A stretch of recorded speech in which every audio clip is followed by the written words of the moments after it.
Hi guys, good afternoon. We're ready?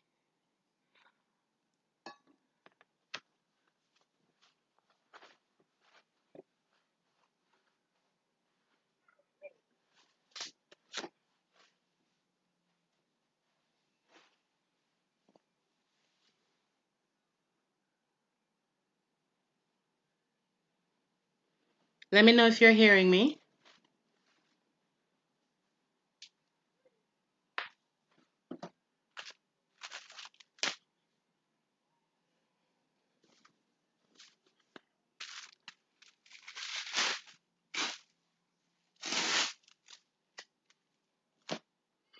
All right, so we have Ashelon, Vedish, Exo Charming. Good afternoon, everyone. All right, so we are going to be doing the 2003 paper today. It's another old one, so we can see what things were like and which things are still repeating. For the older papers, there's a link to the older papers in the description for most of the videos that we did already. There's a link to those past papers there.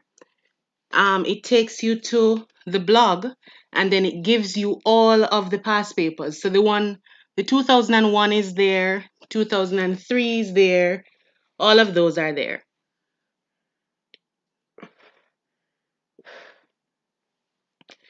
So you can look at them, and if you have a printer, you can print them, etc. So you can have them to use while we go through. All right, so we are ready and we are just going to start off. Good afternoon, Crossdale and Dookie. All right, let's go.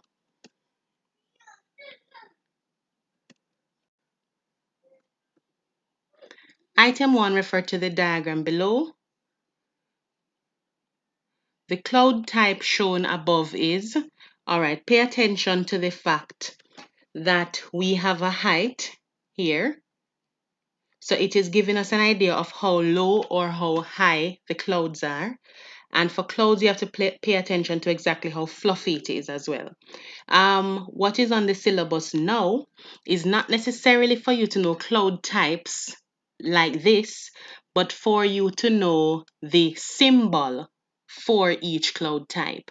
So that is something that you have to ensure that you pay attention to. Okay, so for this one, the cloud type shown above, the cirrus clouds, anything with cirrus, those are usually higher up. The cumulus clouds are very fluffy and are low-lying clouds. And cumulonimbus clouds are fluffy and low, but they are dark. Those are your rain clouds. So they would look basically gray. You know, when you can look in the sky and you can say, okay, it's about to rain because you see the type of cloud that is there, those would normally be your cumulonimbus clouds. So our answer for number 1 would have been letter C.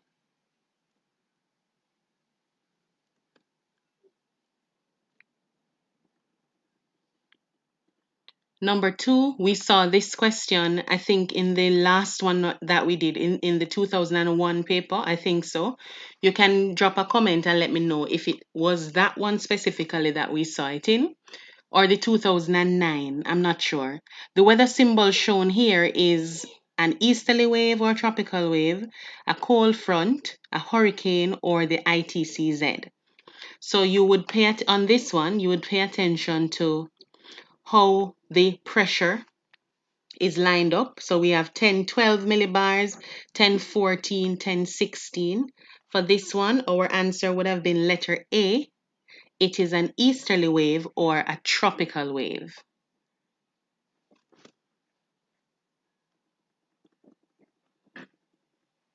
Item 3 to 4 refer to the following grid.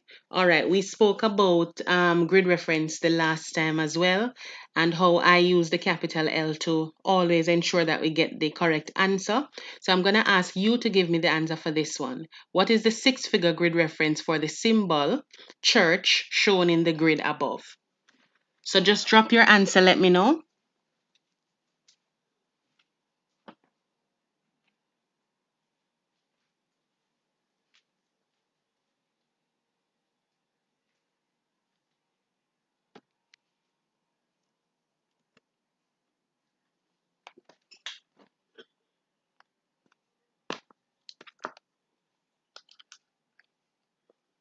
Not seeing any answers yet. I think we are delayed. So I will, all right. So I'm seeing 3B. All right. So Judah says B, Vedish says B, Ashelon says B, and Duki says B. Haven and Aidan as well. Hello, Aidan. Welcome. It's the first time seeing that name.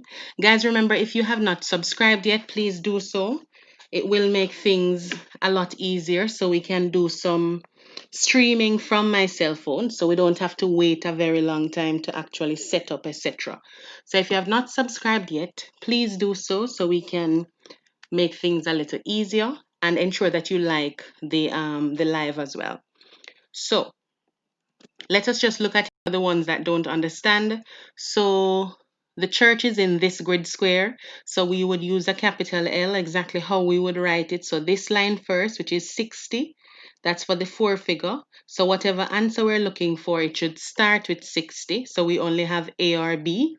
And then going across, the other two numbers for the four figure would have been 42.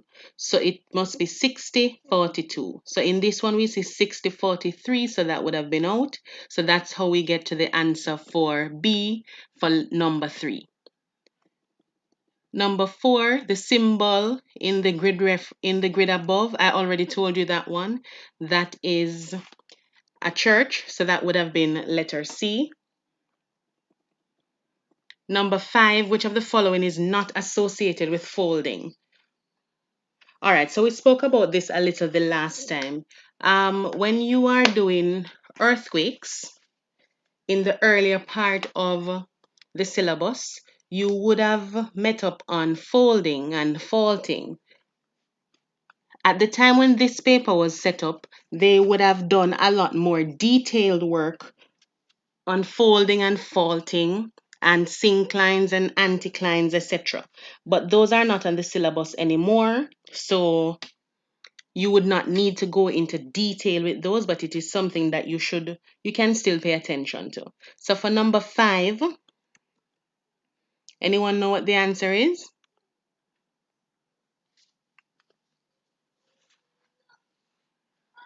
All right, so which one? It is not associated with folding. Creation of mountain ranges such as the Alps and Himalayas. We know that those are associated with folding. Those are actually fold mountains. Napes, those are associated with folding as well. Anticlines, so you would have anticlines and synclines. Those are the little curves that are formed as a result of the folding. So those are associated with folding as well. So our answer here would have been horst block mountains. So those are just areas where you have a part of the earth that pushes up, not as a result of folding. It just pushes up, and another part that falls down. So for 5, our answer would have been letter D. For number 6, which of the following may cause marine pollution? We have sewage, oil spills, deforestation, and industrial waste. So just from looking at them, sewage would definitely cause marine pollution. Oil spills also, we see that a lot. It causes marine pollution. Deforestation. Can deforestation cause marine pollution? Yes, it can, because you can end up with a lot of runoff as a result of deforestation, causing the marine pollution. And industrial waste can also cause marine pollution because you have some factories that would actually send their waste into the water. So that can actually cause marine pollution as well. So it would have been all of the above. So for number 6, it would have been letter D.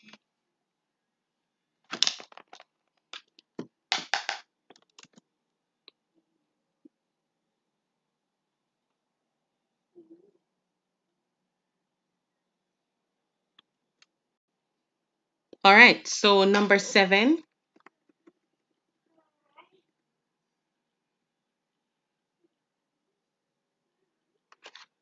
Look at the mountain that we have here. We're seeing the windward side, leeward side, and we are seeing certain letters. We're seeing P at the peak, S on the leeward slope, Q on the windward slope, and R at the base of the mountain where it is close to the sea at sea level.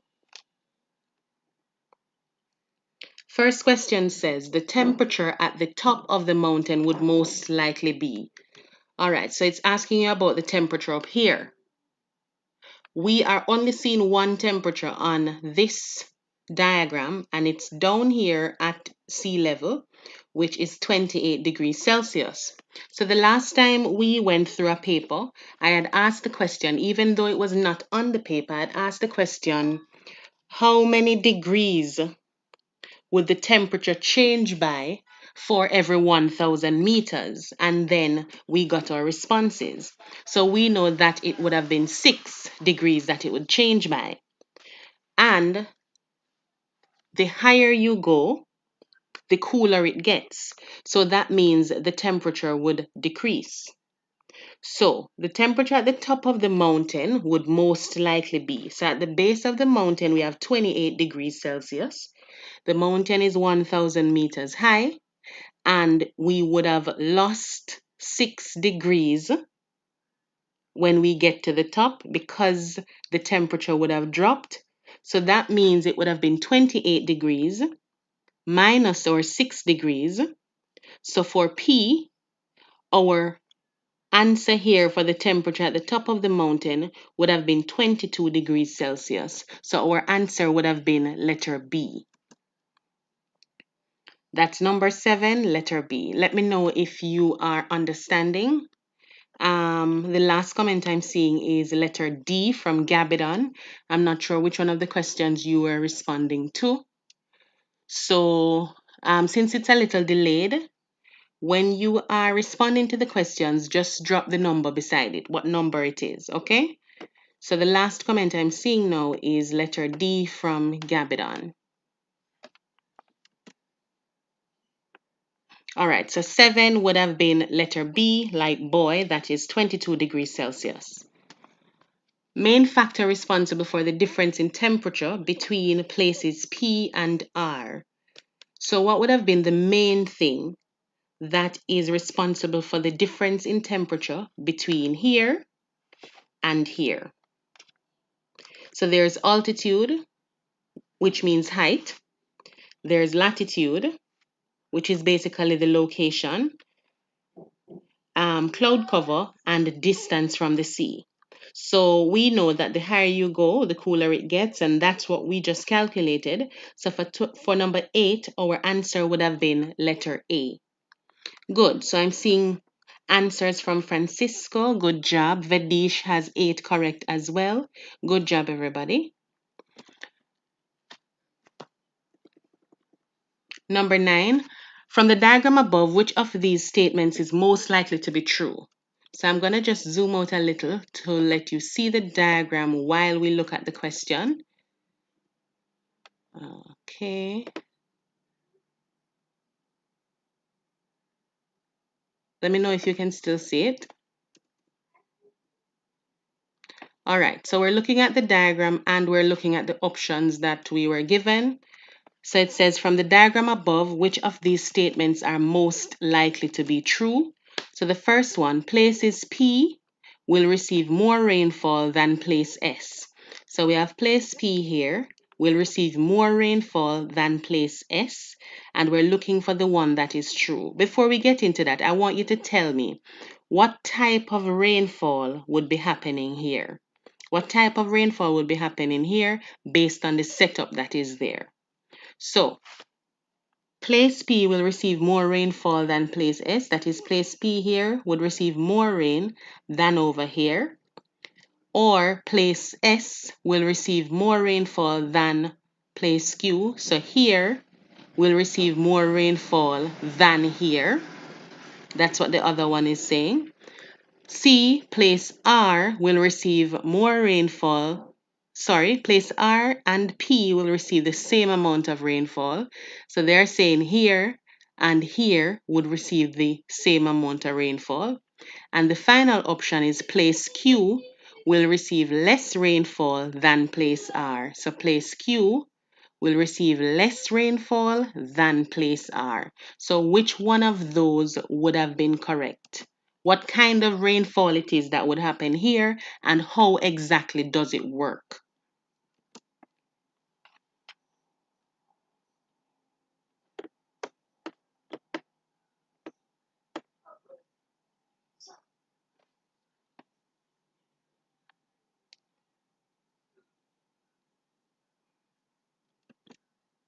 Not seeing any responses yet. All right.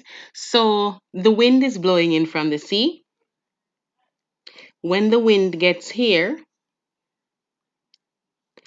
we have this mountain that it reaches upon. When it reaches upon the mountain, the hot air from the sea is going to rise. When this hot air rises, it is going to start cooling. When the air cools, it condenses and it forms clouds just about at this section here where I'm moving the mouse. It would condense and it would form clouds, and then we would have rainfall. Once it is fully saturated, we would have rainfall. So what kind of rainfall is that? Good. I'm seeing relief rainfall from Vedish. The air would rise over the sea. Would the air rise over the sea, or are we seeing the air rising over the land? So our air is coming from the sea and it meets upon the mountain. The air is warm now. So this warm air is going to rise. Once it rises, it cools and it condenses here. And then we have our rainfall. So our rainfall would be at P at the mountain top here would be getting most of the rainfall. The windward slope here at Q would get some of the rainfall, and the leeward slope would end up with little or no rainfall at all. Okay? So, based on the question, from the diagram above, which of these statements is most likely to be true?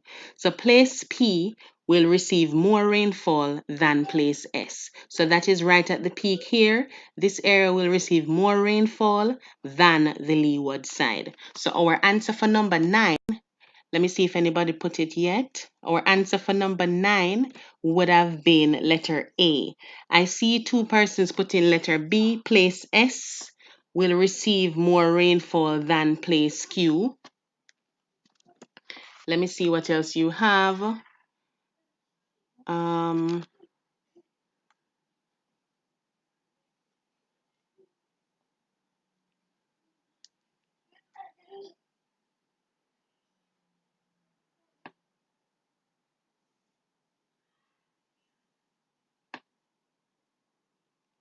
All right, so I'm only seeing B for, I'm seeing Haven with B, Francisco and Ducky with B.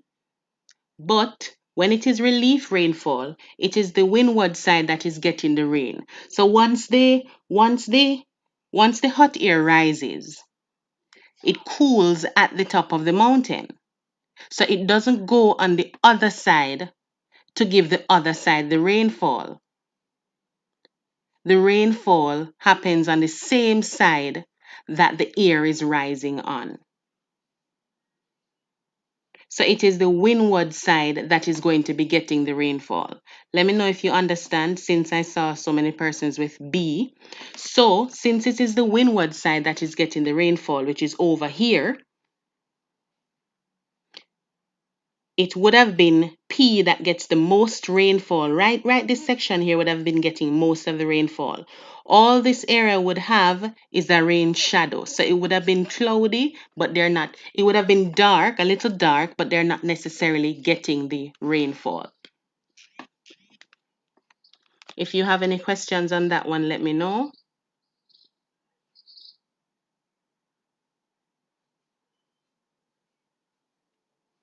All right, so I'm seeing that we understand why. Very good. So we can move on.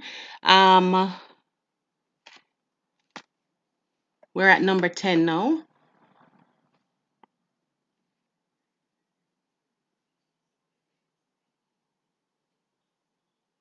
Okay, number 11, I'm going to want you to give me the answer to number 11 and then I will hear why.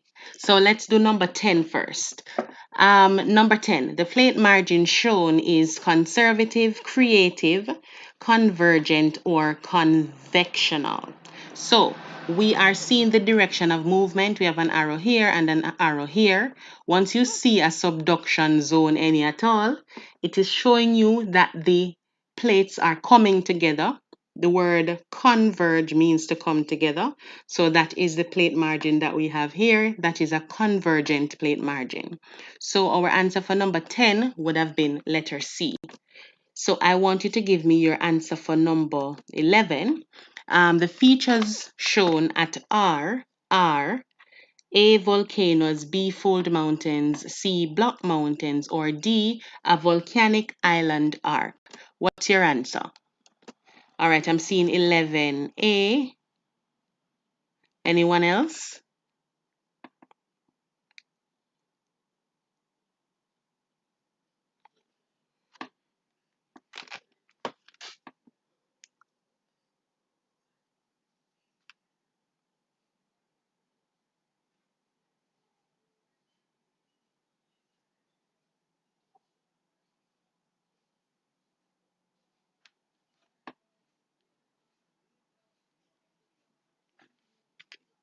All right, so I'm seeing everybody with 11A. Okay, why is it that you did not put D for a volcanic island arc?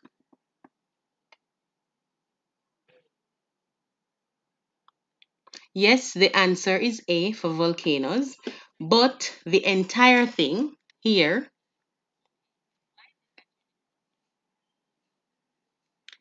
is a volcanic island arc. Not necessarily, because we have a large continent here.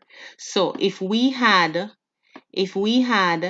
these volcanoes lined up just the same, no continent here, then they would have been volcanic island arcs. So a lot of persons often mix that one up. So these features shown at R are volcanoes. That is correct. Item 12 to 13 refer to the following map of the Caribbean. Belmopan is located nearest to. So we have Belmopan here. It is asking us for the location. Belmopan is located nearest to. We have 17 degrees south, 88 degrees west, 17 degrees north, 88 degrees west, 18 degrees south, 85 degrees west, 18 degrees north, 88 degrees west. All right, so let's figure this out. Belmopan is here. Let us look at the lines of latitude and longitude that are around it. So we have 15 degrees, then it goes up to 20 degrees.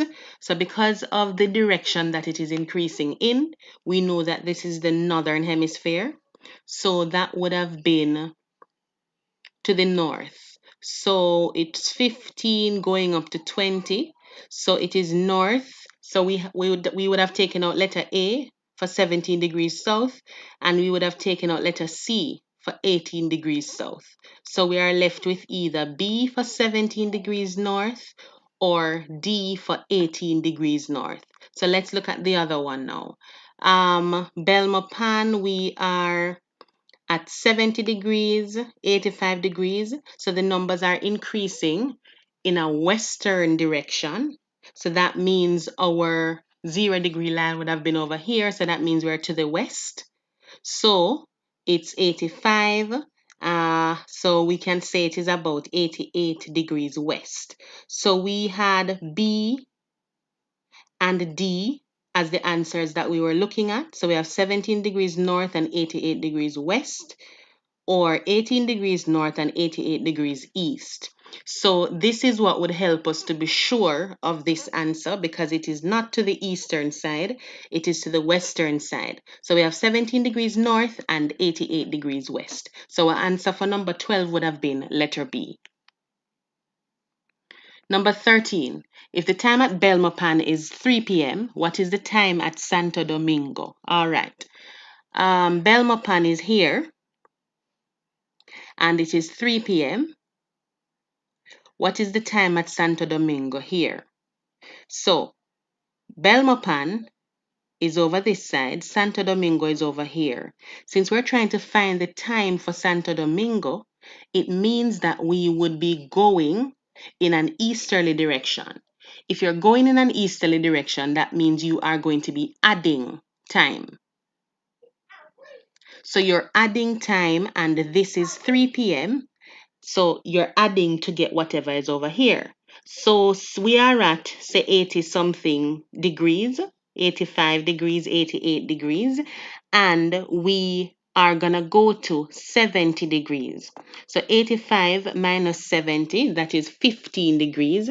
15 degrees equals 1 hour. So the only thing that we would need to add is 1 hour. So if it is 3 p.m. over here and we're adding time, we would add another hour, so we would get 4 p.m. over here. So our answer for number 13 would have been letter A. So John TR is correct. Vidish is correct. Very good. So for 13, our answer is letter A. Number 14.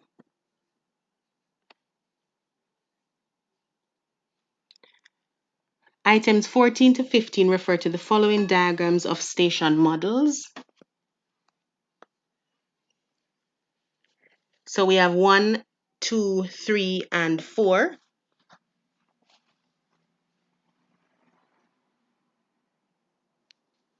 So 14, 3/8 cloud cover, cirrocumulus cumulus clouds, and past showers.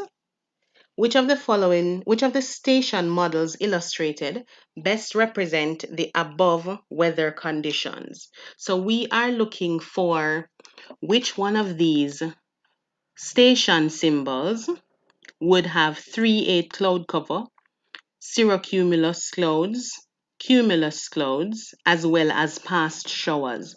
So your first question to yourself when you see something like this is, which one of these things do you know? Do you know what 3/8 cloud cover looks like? Do you know what cirrocumulus looks like? Do you know what cumulus looks like? And do you know what showers look like? Or do you know what they look like when they are past? So meaning that part of the weather is gone already. So even if you don't know all of them, you try to look for the ones that you are sure of to figure out which one of these station models could have been correct. So 3/8 cloud cover. Just looking at this one, this is a full cloud cover, so that's not it. This one right here, that is, we have there, and then we have a cross, that is 3/8 cloud cover. Here is not 3/8 cloud cover, I think this is 1/8. And this is not 3/8 cloud cover either. So from using the cloud cover alone, you would be able to see that your answer is letter B. But you can even go a little further just to check. Showers, this is the symbol for showers, and it is behind here, so this is past showers. And then this is your symbol for cumulus clouds, and then your cirrocumulus at the top. So our answer for number 14 would have been letter B. So we have Vedish has B or D, all right, Ashelon B, and Duki has B. Good job, guys. Number 15, wind speed indicated on the station model in the diagram labeled 3 above is approximately. So this one labeled 3. Not yesterday. The last time, when was it? When we did our last live, we asked this question as well. It came up. So it wasn't on the paper, but we were discussing it just the same. We said what the triangle meant, and we said what the long bars meant, and what the short bars mean. So that would help us. If you were on the last live, it would help you to figure out what your answer would be.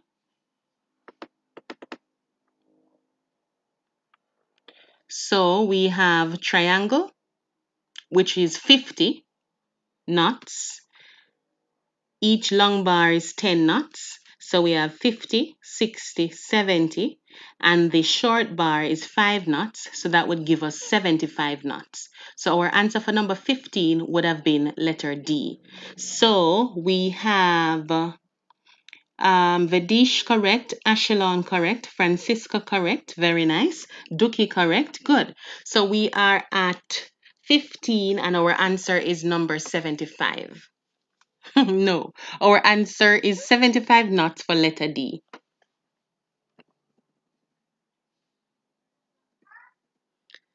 All right, item 16 and 7 refer to the following map extract at a scale of 1 to 100,000. So you can look at the map.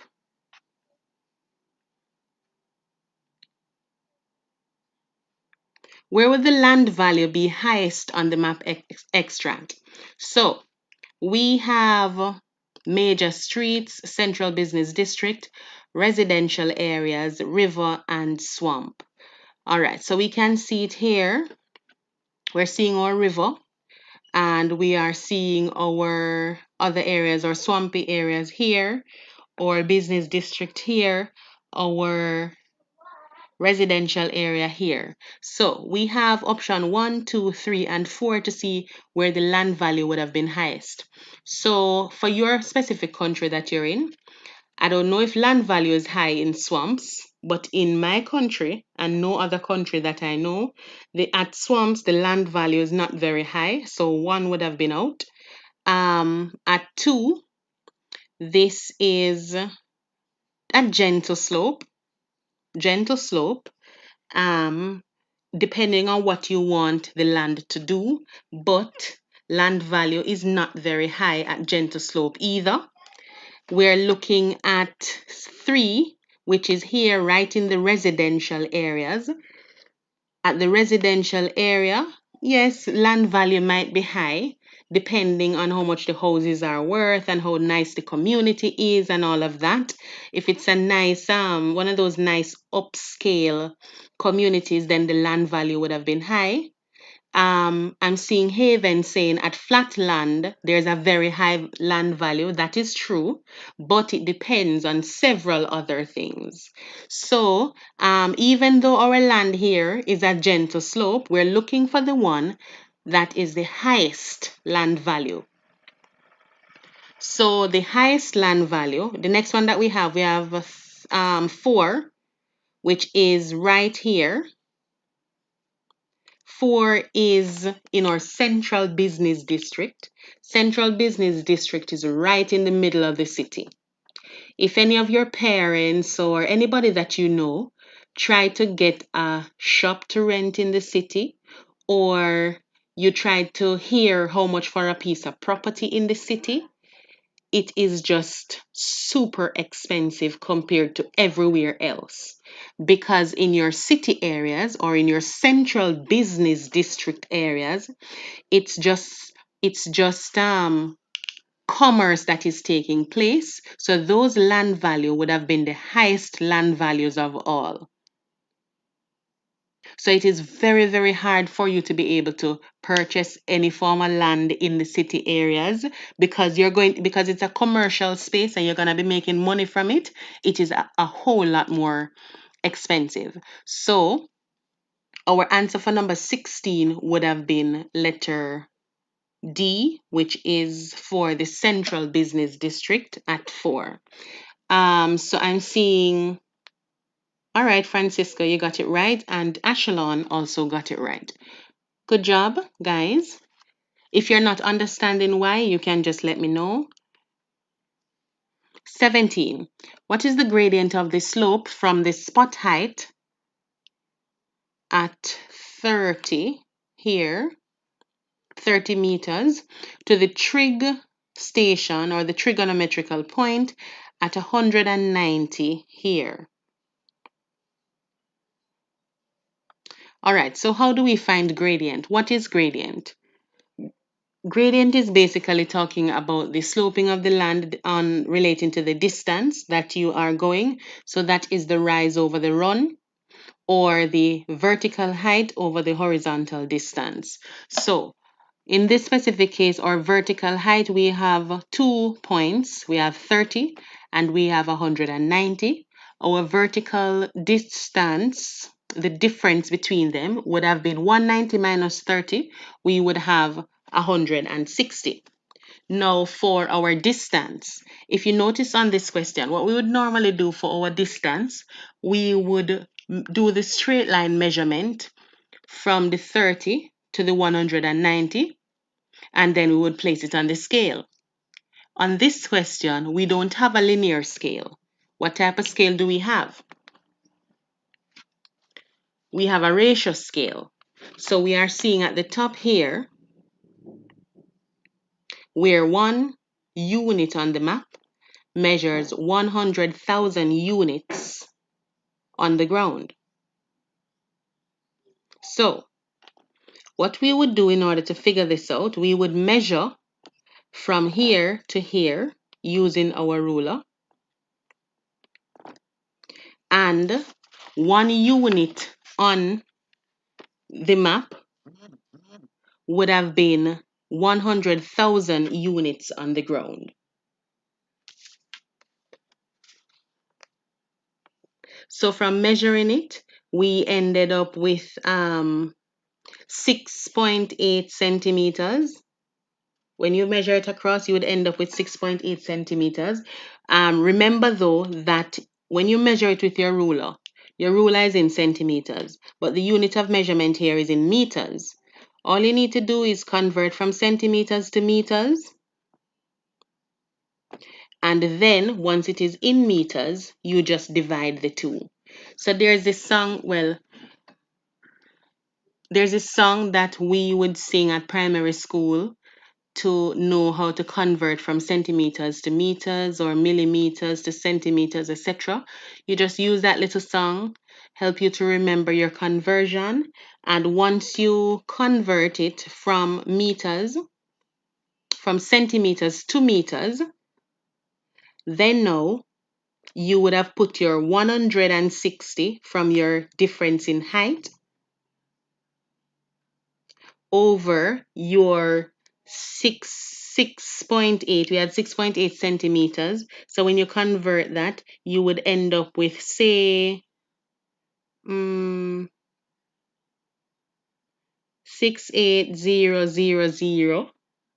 That's what we would end up with. Once you divide that, you would get about 47.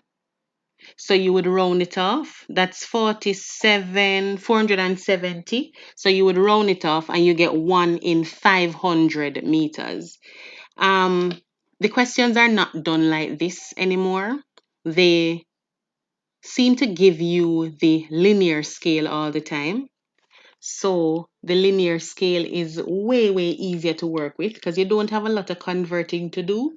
All you would do with your linear scale, you would just find out your vertical difference between the 2 points that you have, measure the straight line distance between the two things, divide them, work out your ratio, and then you would have your answer.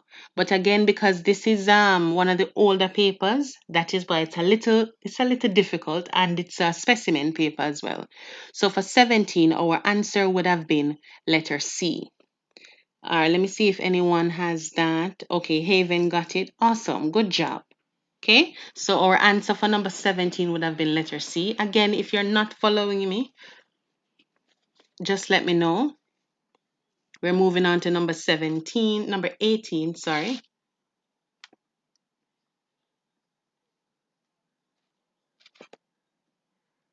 can look at the diagram at 18. I'm going to zoom out a little so we can see the question as well. Item 18 refers to the following diagram, which shows climate, products, and vegetation with increasing height above sea level in the tropics. So here we have lowlands, middle altitude, highest lands, and it is showing you what is basically grown at each area. So we have rubber, sugar, banana, cocoa, coffee, corn, cotton, wheat, and cattle. That is at middle altitude, and at the highest lands, nothing at all.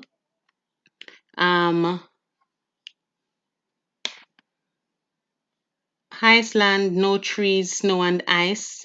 At the temperate area, that is our middle altitude, this is what we have.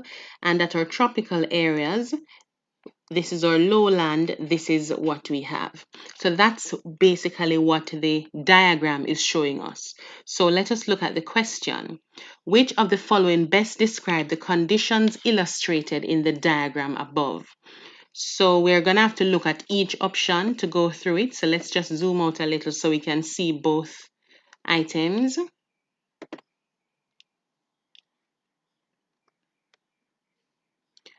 All right, so A, near the equator, climates and products vary according to altitude.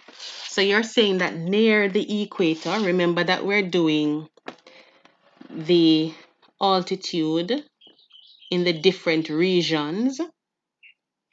So we have tropical, lowland, temperate, middle altitude, and the highest land, which is above 12,000 feet. So near the equator, climates and products vary according to altitude. Near the equator, which one of these would have been nearest to the equator? That would have been our tropics, the tropical areas.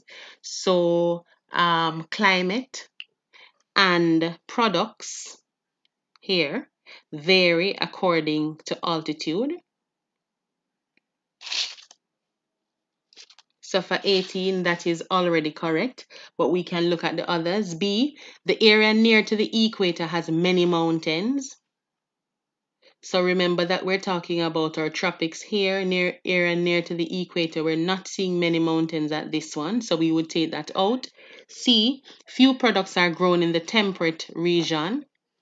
Temperate region, it says few products, but no, it is similar. It's actually a little more than what we're seeing in the tropics. So that one would have been out as well. And D, vegetation is more abundant in the highland areas than in the lowland areas. So we look at vegetation, lowland, we're seeing a lot. Highland, not necessarily abundant. It says no trees, snow, and ice. So we would stick with letter A for number 18 that says near the equator, climates and products vary according to altitude. Okay?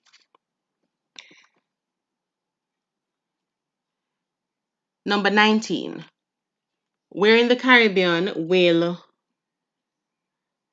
elfin woodland be found? All right. Do you guys know elfin woodland in your country?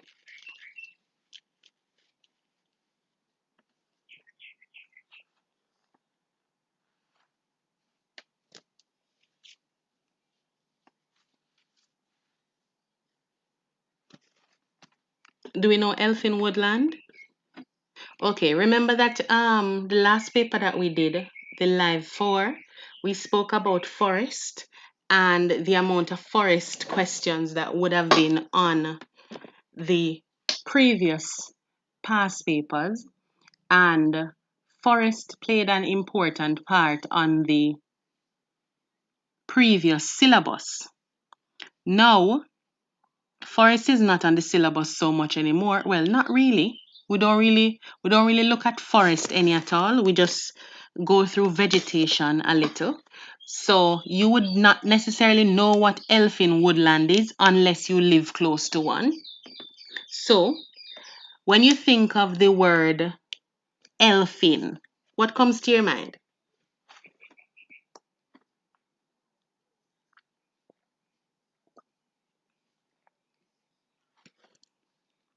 In English language, you use a lot of prefix. So when you think of elfin, what comes to your mind?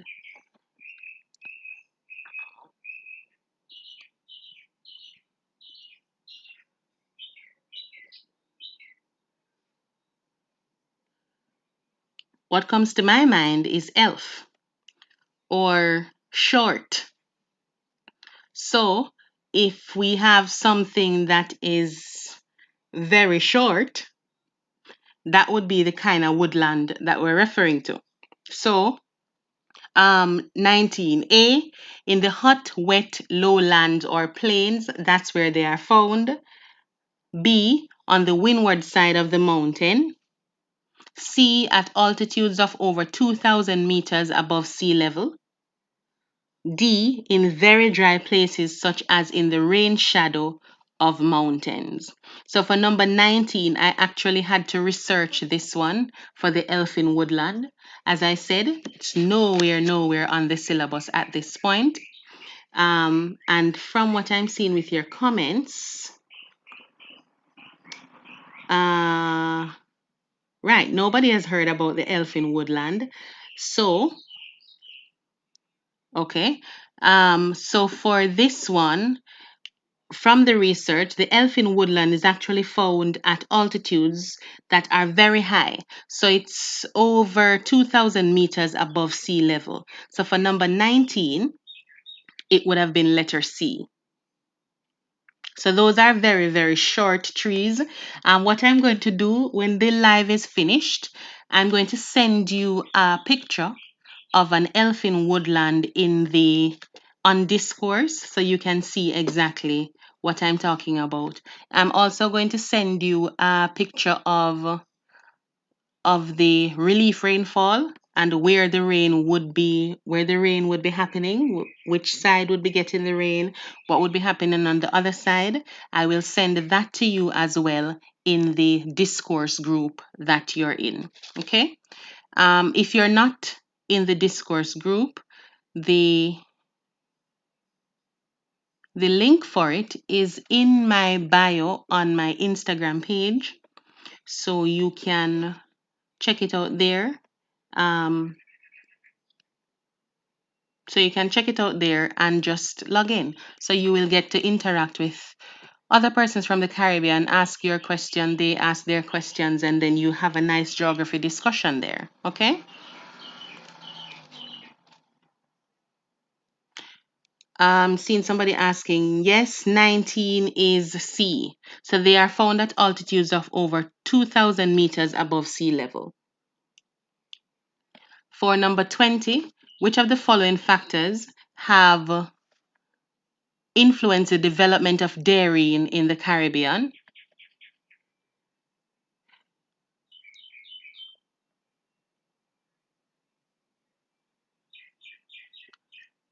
For the person that is not on Instagram, um, if anyone is in the live right now that has the link, you can just post it in the chat so that it can be accessed from the chat. Okay?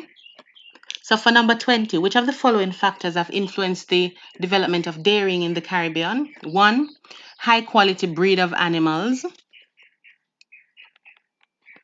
2, increasing import of cattle feed.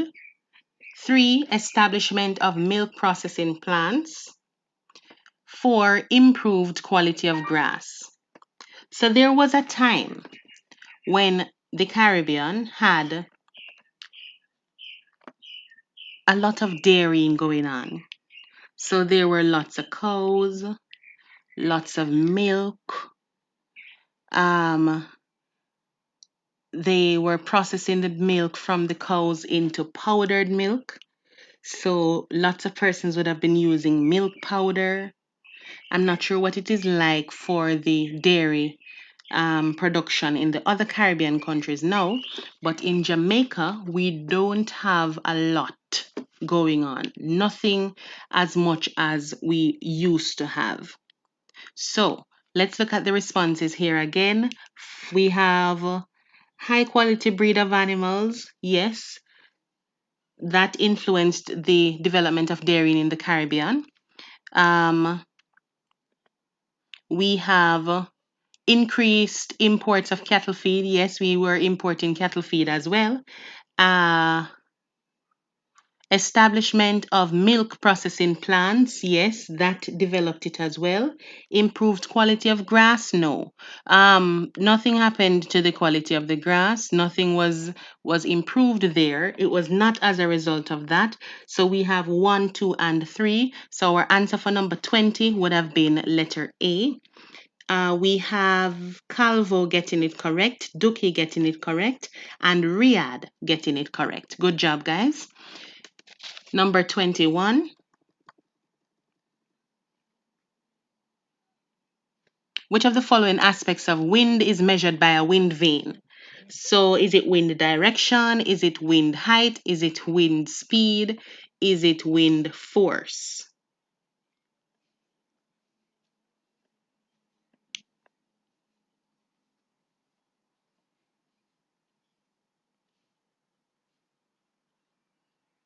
No answers yet, so I'll just go ahead.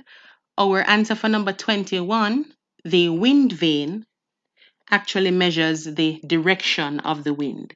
So for 21, it would have been letter A. Good. So I'm seeing Kadu sending in a response now. Good job, Kadu. 21 for that one. 21 is A. 22. Which of the following elements of climate does the 6's thermometer measure?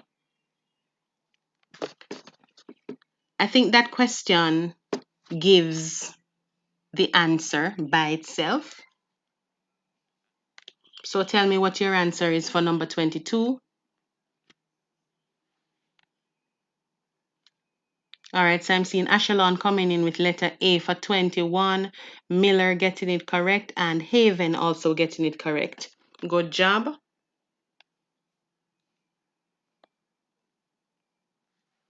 22, what's your answer for 22?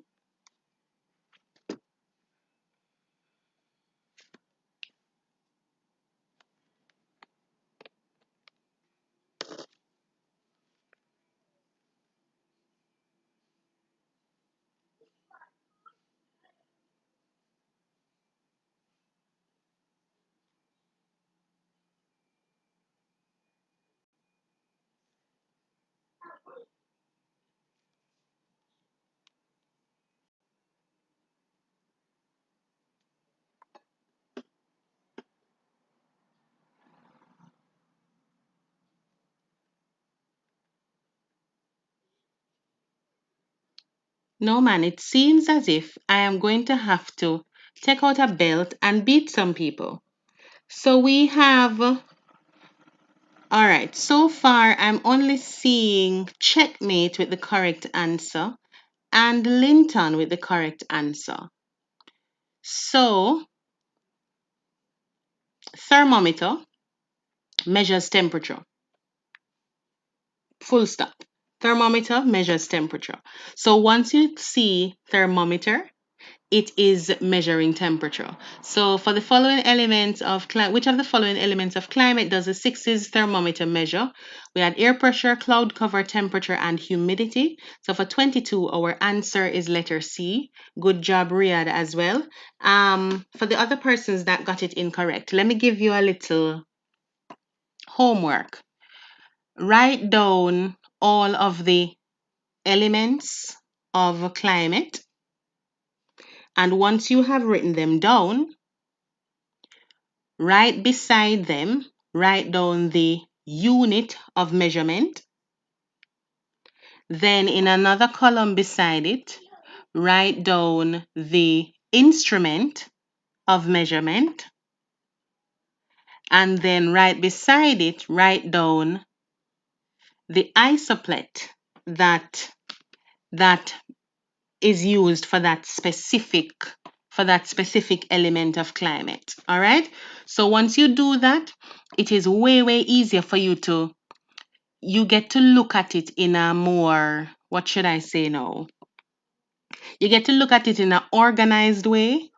that is simpler for your brain to register the information, so that once you see temperature, it's almost like you see thermometer at the same time, right? And once you see humidity, then you would know what is used to measure humidity, and you know what the isoplet is for humidity. So when you put them in a table form like that, it helps your brain to recognize the information, to register the information, and also to remember the information. So you can do that as your homework. Just draw up a little table, write down the elements, and then it will just flow easy for you after you do that, okay?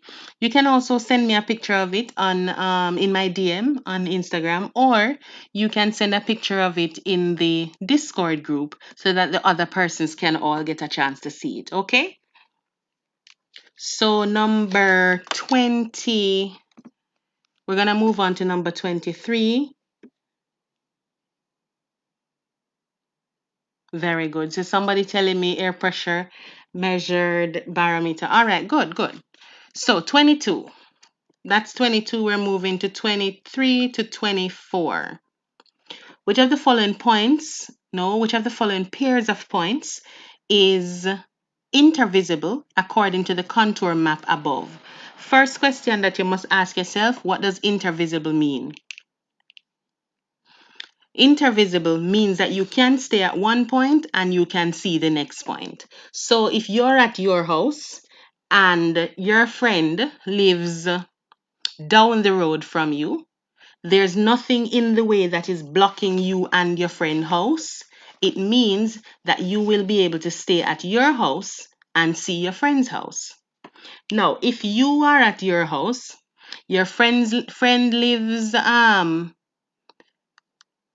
over the other side of your community, but in the middle of your community there is a hill, and the hill is, you have to look up on the hill. It means that the hill is going to be blocking you, so you can't see where your friend live, right? So that is what intervisible really is talking about. So which of the following pairs of points is intervisible according to the contour map above? So we have A, which is P and T. So P is here and then T is here. So what you're really asking is, can you stay at P and see at T, or can you stay at T and see at P? So at P, we are at 50 meters. Let's just say meters. At P, we're at 50 meters. At T, we're at 50 meters. Yes, they're on the same level, but we have to look at what is in between them to see if we're able to stand at T and see P. So we have a 100-meter here. So if I'm at 50 and I'm looking to see over my friend at P, I will not be able to see her house because there's a 100-meter height hill here that is blocking my vision. Okay, so P and T would have been out. Next one is Q and S. Q and S. Q is at 100 meters here. S is at 100 meters here as well. In between is a river valley down here, and I can stand at 100 here, nothing in between, and I can see my friend's house at 100 over here. So that means these 2 points are intervisible on the map, so our answer would have been Q and S. We can look at the other responses just the same, so our answer would have been B. So I'm seeing 23, Vedish says B, Duki says B, Haven correct as well, Kadu correct, Team Unknown, welcome Team Unknown, they're correct as well, Riyadh, Miller, awesome, and Pinto. All right, so it looks like we're good, man. We don't have to go through the rest of the points, so we get it. So we know that our answer for 23 is letter B. So we don't have to go through the others. When you're in your exam, though, you should go through them because you don't want to make a mistake. So go through them when you're in your exam. Even if you're 100% sure that that is the answer, still check it. 24. Between which of the following pairs of points is the steepest gradient? So first thing, how do you tell steepest gradient? How can you look at the contour lines and know which one is steep and which one is not steep? Really and truly, it is the distance between each contour line. So where the contour lines are evenly spaced, it means that it is a gentle slope. If the contour lines are widely spaced, if they are widely spaced, it means that it is a gentle slope. So it is not very steep. You can easily walk up that hill.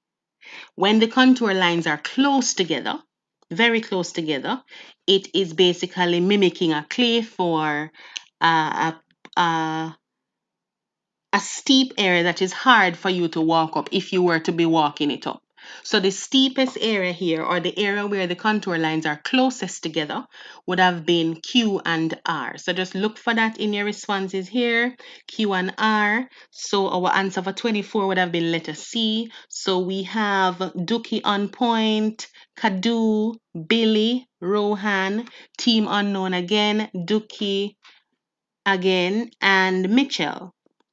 So we're all good and we got it correct. So that is letter C for number 24.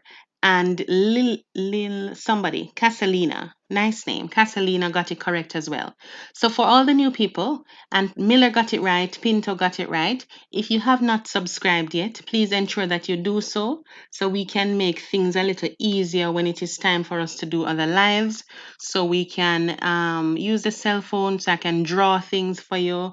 I don't have to be using the actual computer where I have to sit down in front of it to get to show you the paper. All right, so subscribe so we can try to get to 1,000 so that YouTube will allow me to do this from a cell phone. All right, number 25. 25 to 27 are based on the following table, which shows annual rainfall and the temperature figures for a certain location.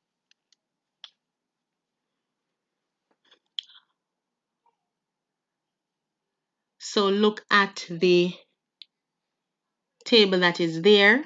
25, annual temperature range above is. So remember what temperature range is. We're talking about range, so it's the difference between the highest and the lowest. So temperature is here.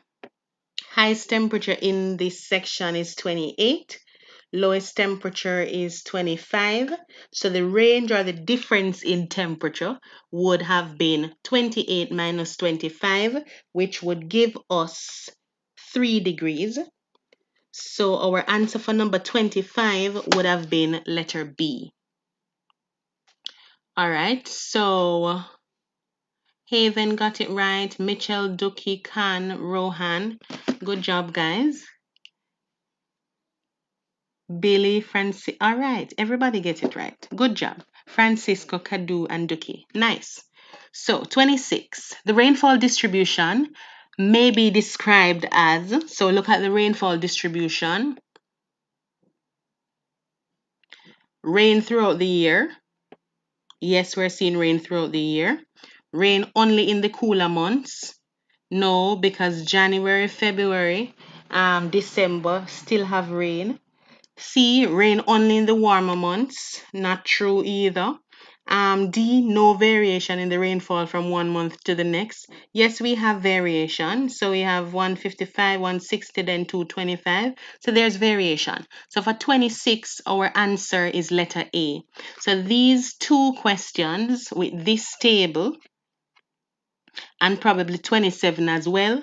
I think we have seen these 3 questions on maybe 2 or 3 other papers already.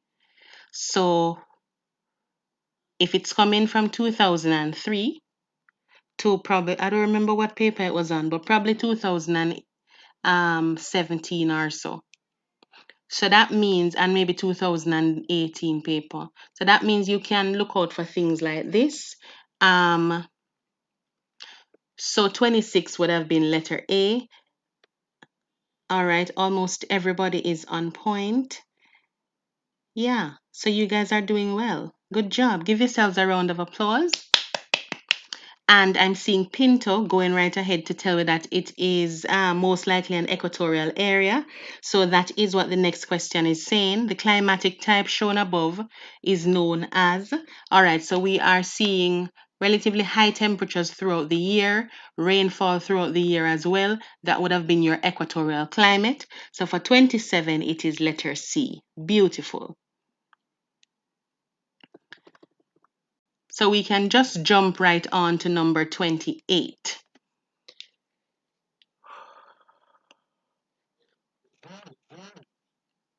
The diagram above shows that winds are blowing. All right, let's look at the diagram. Wind direction here, and it is showing us where it is blowing. So we're looking at the arrows, right? So we see where the wind is blowing inward. And we're looking at the, by the way, what are these lines called? Somebody just tell me, what are these lines that we're looking at called? We're seeing the pressure here, 998 millibars, 994, and 990 millibars. So let's look at 28 options. A, inward and anti-clockwise towards a high pressure center.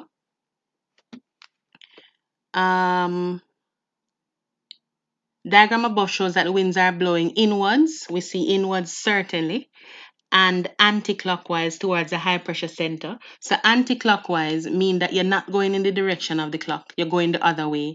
So the clock would be going this way, but anti-clockwise mean you're going this way. So in this case, we can see that the winds are blowing inwards, and yes, it is anti-clockwise towards a high pressure center. It says we need to decide if this is a high pressure center.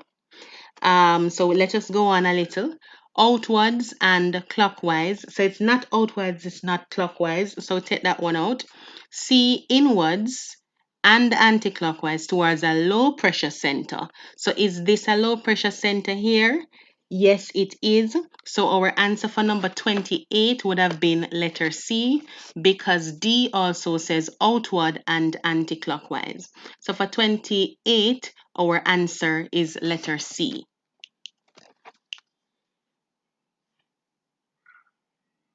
So I see a lot of people put in letter A. Even though you may look at it, your options, and the answer seems like it is right in front of you and it is clear as day, you need to read all of your answer and you need to look through your options. So you see how we can easily get tricked, because 28A says inward and anti-clockwise towards a high pressure center, and then C says inward and anti-clockwise towards a low pressure center.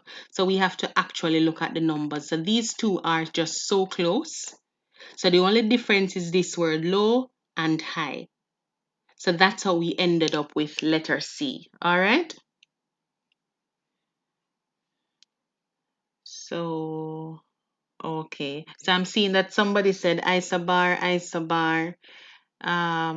Isobar, Monsieur Admeda. Yes, I did. Thank you, Billy. I did make a mistake before and said it was tropical marine. That was in, I don't remember which one of the papers. Maybe one of the papers that was done long time ago. But I realized it and I pointed it out in the description, and I think someone sent me a message and I replied as well. So you can look in the description sometimes as well. Yes, Miller, A is certainly a distraction, and some people did get distracted by it. So yeah, you have to pay attention because the questions are designed to trick you. Okay? So we're at number 29. We're almost halfway there. 29 and 30 refers to the following map. So this is our map. An aircraft flying directly to Cap Haitian from Santo Domingo will travel approximately. So aircraft flying directly to, where is it? Cap Haitian here. I think that's how it's pronounced. I'm not 100% sure. From Santo Domingo. Santo Domingo is down here. Yeah. So from here to here, will travel approximately, and it gives you the answer in kilometers or in miles. So all you're going to do when you get a question like this, take a strip of paper, place your paper down on the map, mark off where it start, mark off where it stop, and then you use your scale here to measure it. So if you use the bottom scale and measure it in kilometers, you can still get your answer there. And if you use the top part to measure it in miles, you can still get your answer there. So it really doesn't matter. So just place your paper across here and then you do your measurement. Again, these specimen papers are in the description of the other videos that have been done, the past paper explanations that have been done. So just look in the description. You will see the link for Natken Educational Services.blogspot.com. It's a blog.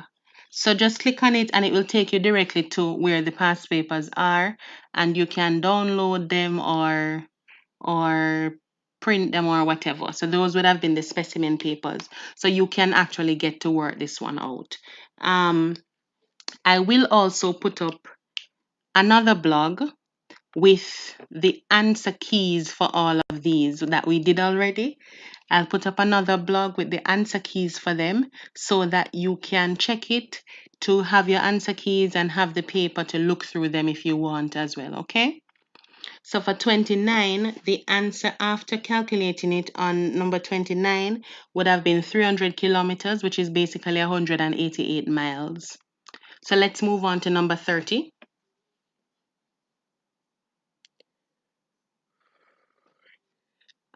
Miss, let us do another paper also. Sure, but not today.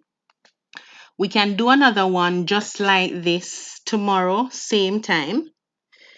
I'm going to try to do, I know your exam is the 15th, so I'm going to try to do a live, if not every day, every other day, so that we get to finish all of the past papers before your exam comes up.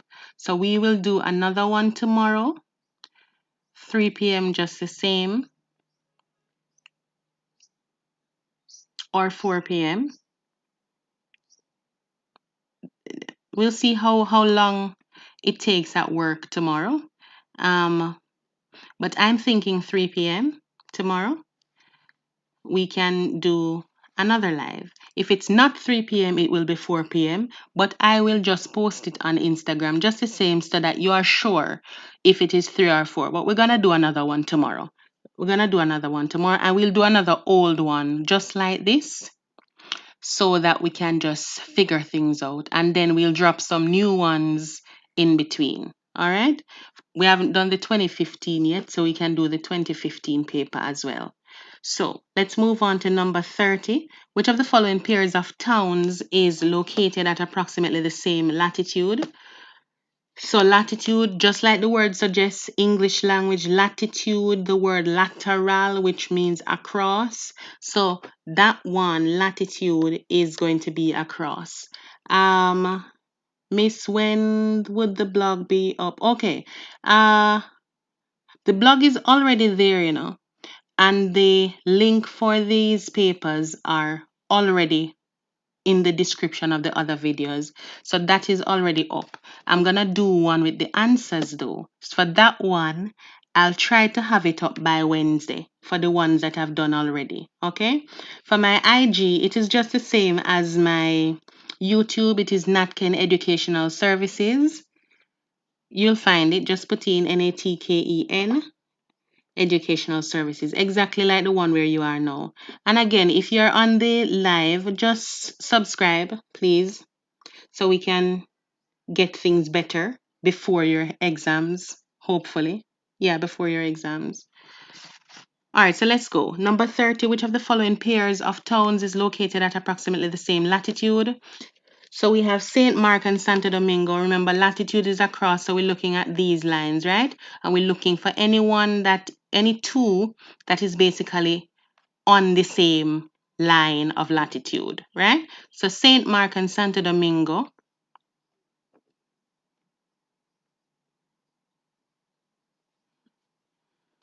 St. Mark is here, Santo Domingo is down here. So there's a little difference between those two. Let's look at the others. Port-au-Prince and Santo Domingo. We are here, right here, and Santo Domingo. All right, those look like they're on the same line to me. So for the moment, that's our answer, but let's look through the others. Port-au-Prince and Cap Haitian. For here and up here, so definitely not the same line of latitude. And St. Mark here and Cap Haitian here, not the same line of latitude either. So we're looking at Port-au-Prince and Santo Domingo as our answer. So for 30, it would have been letter B. All right, good. So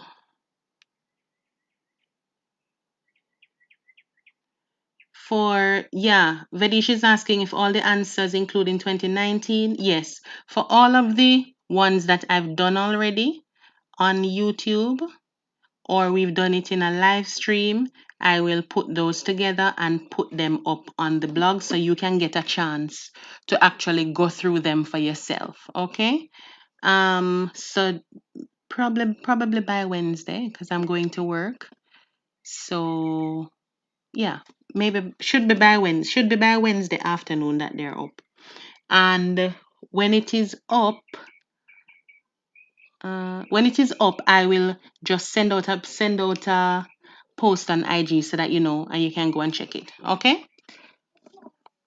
So for 30, our answer is letter B. So we have Pinto with that answer, Rohan and Kadu with that answer. Great. Number 31. Which of the following sources of energy is least likely to harm the environment? So we have gasoline, kerosene, sun, and natural gas. So don't get mistaken and pick natural gas because it says the word natural. The one that is least likely to harm the environment is the sun. Okay?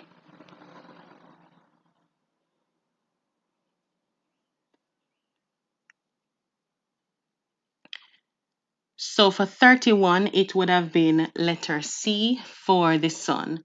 32. Which of the following is not a feature of equatorial forest? So I'm seeing lots of people with the correct answer for number 31.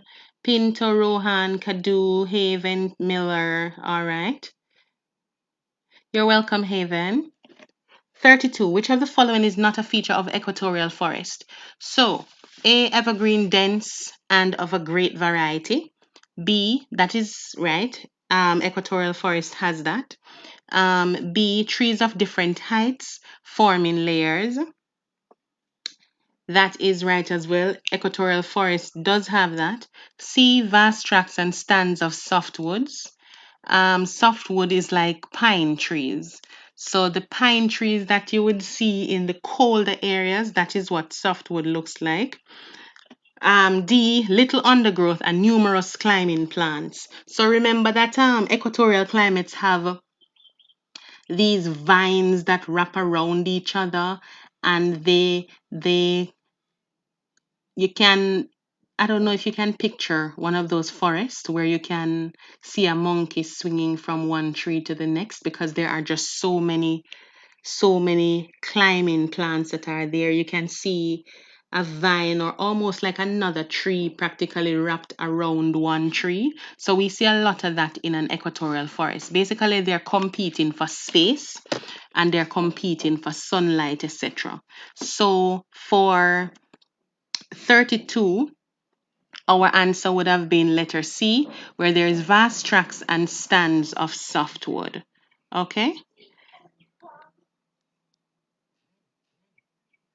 Yes, Pinto, lianas. All right, so 33 now.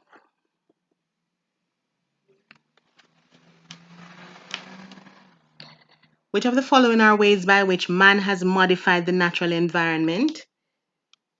33, industrial development. Yes, we know that. 2, arable farming. We do that as well. 3, rearing of animals.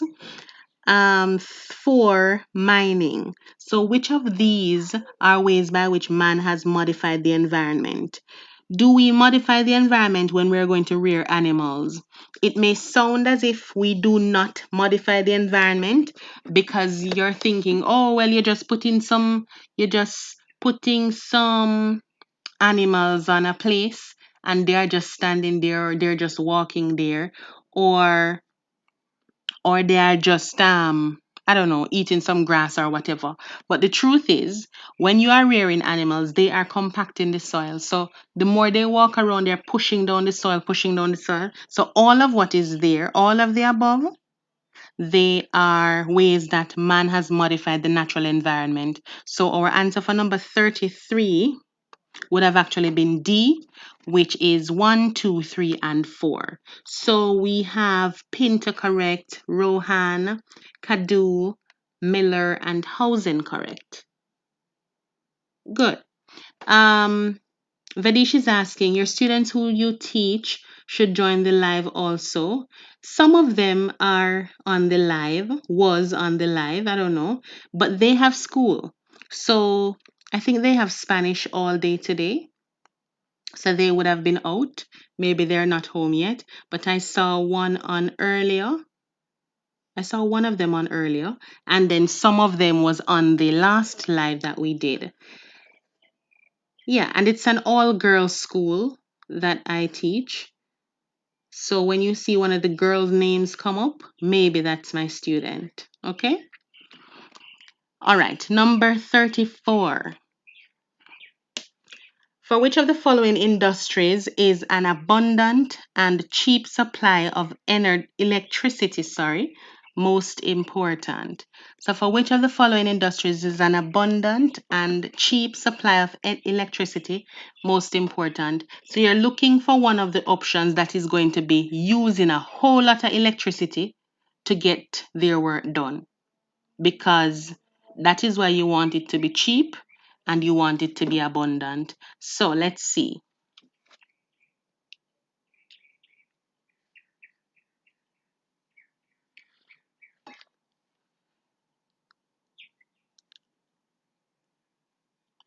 Aluminum processing. What do they do at aluminum processing? Lots of things that require smelting. So they are smelting a lot of, they're smelting the aluminum to become alumina, and then they would have taken the bauxite that they have to convert, take the bauxite from the bauxite to the aluminum. So that requires a whole lot of energy. Um, Clothing and textile, not necessarily. For lots of energy is required because you're just sewing clothes or putting clothes pieces together, pieces of fabric together. Basket weaving, that is your hand that is doing the weaving. Food processing, not so much, but it needs a lot as well. So if we're to compare food processing and the aluminum industry, it would have been aluminum that would certainly be your answer. So for 34, it would have been A. Because if you can picture an aluminum processing plant, all you can see is machinery, machinery, machinery. And all of these machinery require electricity for it to work. But the other three that we have listed here, clothing and textile, you can use a lot of your hand, basket weaving, a lot of your hand, food processing, it depends on the food processing industry as well that you're doing. Because some of the food processing industry can be things that do not necessarily require a lot of electricity either. Okay, so for 34, our answer would have been letter A. 35. When the speed of a river slackens, the material that is first deposited from its total load is. So we had this discussion again on the last live. So when we say that a speed of a river slackens, what does slacken mean? If we're slackening up on something, what does that mean? If the speed is slackening, that means it is not as fast as it was before. It is slowing down, right? So the material that is first deposited from its total load is. So remember when we were talking about rivers and we were comparing rivers to a person? So the river is like a teenager in the youthful stage, so they have a lot of energy, etc., etc. When the river reaches the old stage or the old age, it is like an old person now, and the river is tired, and the river loses its energy, so it can't go so fast anymore. So the speed is not so much, the speed would have slackened. So if you're losing speed, what you're going to do, you are going to put down your heavier materials first because you can't carry those anymore. So you may be able to carry the lighter materials or the smaller things, but you can't carry the biggest things. So when in a river, when the speed decreases, the first thing that goes is the heaviest material. So the heaviest thing that we have listed here would have been the boulders. So the for 35, our answer would have been letter D for the boulders. So those from the total load, that is the one that would have been deposited first. I'm seeing some letter C there. So pebbles. Pebbles are like smaller stones, little small stones that you can take up and throw. Boulders are those big ones that would have been going through the process of traction. They have to be rolling along the bed of the river. So that is the one that would be deposited first. So our answer for 35 is letter D. 36. Denudation is best defined as A. Transportation of eroded material by rivers. No. B. Process of soil creep downhill by the pull of gravity. No. C. Wearing away of the land. And D. Action of frost on exposed rocks in temperate regions. So for 36, it would have been letter C, which is the wearing away of the land. So denudation is basically it's like a wide term that takes into account any process that causes the land to be worn away. So denudation takes in weathering, it takes in erosion, etc. So denudation would have been the wearing away of the land. So 36 would have been letter C.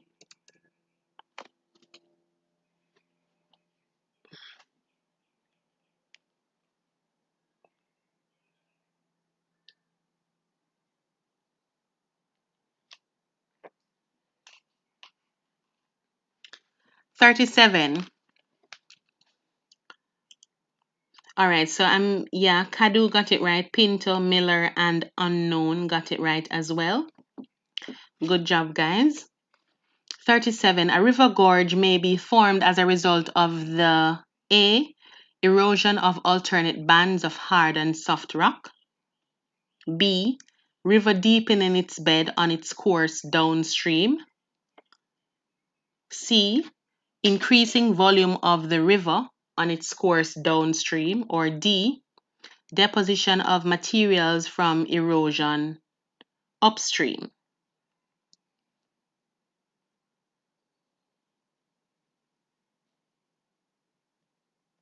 All right, so what is a gorge? How is a gorge formed? Let me give you a little, what should I say now? Like a little summary of how we would get to a gorge. I'm already seeing correct answer for number 37. So when you are in your river, you have erosion that is taking place. When you have alternate bands of hard and soft rock, that means you have hard rock here, then probably soft rock underneath, etc. The hard rock takes a longer time for it to be eroded, so the water is going to flow over the hard rock and erode the softer rock that is in front of it or underneath it. So the erosion of that softer rock there is going to give you a little amount of area where it's going to give you a little amount of depth where the water can flow off the hard rock and fall down now into the area below because it's going to erode out the soft rock that is underneath. So that would have given you what we call a waterfall. Once you have your waterfall and the water keeps flowing off the fall and eroding the bottom, the base of the river there, the waterfall is going to continue eroding. That erosion is going to erode laterally as well as vertically. So eventually, the part of the hard rock that is left is going to break off. When the hard rock that is just pushing out at the top breaks off, that is going to fall down below into the waterfall area in what we call the plunge pool. You can picture a plunge pool. Think of a person standing on the top of a waterfall and they're going to dive off. When you dive off right at the base of the waterfall there, that part is normally deeper because the erosion would have taken place there and it would have created a plunge pool for you. Right? So that plunge pool area there, once you have the top part of the waterfall now where the hard rock is, once that breaks off, it's almost as if the rock area or the waterfall itself or the cliff itself retreats. So it goes back a little because the hard rock that was pushed out broke off. So that breaking off will continually happen over a number of years. So it will be as if the cliff is just going back and back and back and back. So you end up with that little plunge pool that you had that was right at the base of the waterfall alone. Because the hard rock fell off, you would erode a little more further in and in and in. So you end up with a very, very deep area. That's not just a plunge pool anymore. It's like a bigger, wider pool of deep area that has been eroded. So all of that would have given you what is called a gorge. So if you know the Grand Canyon, that extremely deep area that just has, it seems as if it has a waterfall all around. So it would have been a gorge first. But when the cliff keeps retreating and retreating because the hard rocks keep breaking off, the bigger it gets, it would have created a large, large canyon. So that is how we would have gotten that river gorge in the first place. Okay? I know that was a lot of talking. I hope that you understand. It would have been so much easier to just draw it and show you what I'm talking about. But you know how it is. So for that one, that is why we would have ended up with letter A for our answer. So even though we have river deepening its bed on its course downstream, the river can deepen its bed anywhere because of erosion, because of vertical erosion. But it is the erosion of the alternate bands of hard and soft rock that would have given you the gorge in the first place. All right. So for 37, our answer for 37 would have been letter A. Let me know if you get what I'm saying. All right, Sassy understood myths. Very good explanation. Good. So somebody else is asking what is a pothole. So let me give you a down-to-earth example first. So you know how you have your road and then say you have a road and in that road you get there's a little chip in the road, right? You have a little tiny hole in the road. But when it rains or when water flows on the road, for some reason, somebody washing the car or it is raining heavily or a pipe bursts or something, you will have very small pebbles, smaller pebbles that would fall in the hole that is there. So when those pebbles fall in the hole that is there, the water that is flowing over it, it causes those little pebbles to spin around. It just starts spinning around like in a circle. So when it is spinning around, the sides of the pebbles will rub on the inside of that little hole that is there. It rub on the inside of those little hole that is there, and what they're doing, it's basically scouring out the hole. So it is eroding the inside of the hole, which is giving you a wider hole, right? So if you notice in your roadway, once you have a little pothole on it, if it is left and you don't do anything about it, it just get wider and deeper, wider and deeper. It's the same thing with a river. You have your base of your river, your riverbed. Materials are flowing down on the river. You have hard rock and you have soft rock. So you will have some areas that will erode a little faster than others. So once you have an area that has a little soft rock and it erodes a little faster than the others, then it will create a space for materials to fall in it. So it will create a space for little pebbles to just drop in it, etc. When these pebbles drop in it and the water of the river is constantly flowing over it, it is moving it around and using it as a way of eroding the bed of the river, but it is eroding inside the rock itself. So it creates a little hole in the base of the river, which would give you a pothole. So if you notice when you go to a river, the stones that you find at the river, they are circular and they are very, very smooth. It's because they would have gone through this process where they would have fallen into a pothole, and when they move around by the water, they would have scoured it. So the bed itself is scouring down the pebble, so it becomes circular and very smooth. At the same time, the pebble itself is scoring out the base, so the pothole itself, inside of it becomes very smooth and very circular just the same. All right? So that's how the pothole things comes about in rivers. Again, a whole bunch of talking, and it would have been 100% easier to just draw it and show it to you.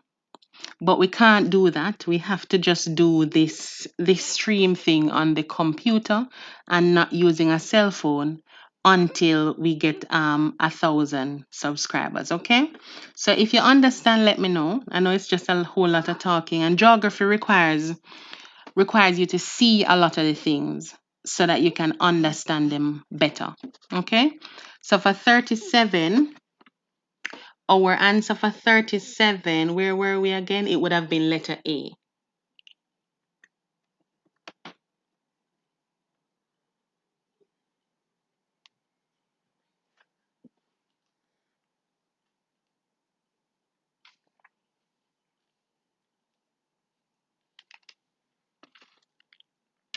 All right, so we're at 38. Which of the following statement is not true of commercial arable farming on the prairies of Canada? So we spoke about this already. Prairies and Canada no longer on the CSEC syllabus. It's just strictly Caribbean. Well, we have some for population. We do where is it again? We do, I don't remember, but we do 3 other countries for population. I think it's Nigeria, China, and somewhere else. I don't remember. But Canada is out for farming. So, which of the following statement is not true of commercial arable farming on the prairies? A, farms are usually large and devoted to the cultivation of one type of crop. That is true. B, the yield per acre is low, but overall production is very high.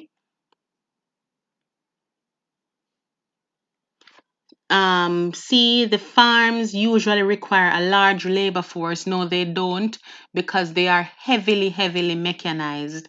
They have machinery to do everything for them, so they don't require a large labor force. And the final option, D, heavy machinery and good management are required for success. That is true. So the one that is not true would have been letter C, which is number 38, letter C. 39, which of the following is most likely to cause gully erosion? 39A, deforestation of hill slopes. So it said gully erosion, so we're looking for something relating to hill slopes. B, practice of monoculture. First of all, monoculture would not be close to any gully side at all. It is usually just flat land. So Monoculture is out. Overgrazing of pastures is also out. Overcropping of farmlands, not that one either. So the one that is most likely to cause gully erosion would have been A. So for number 39, that would have been A.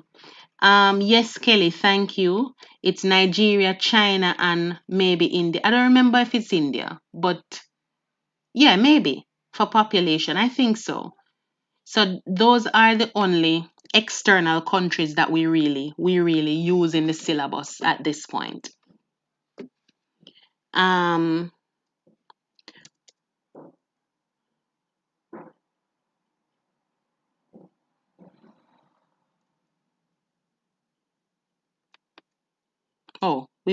yeah. So 39, hold on. 39 would have been A, deforestation of hill slopes.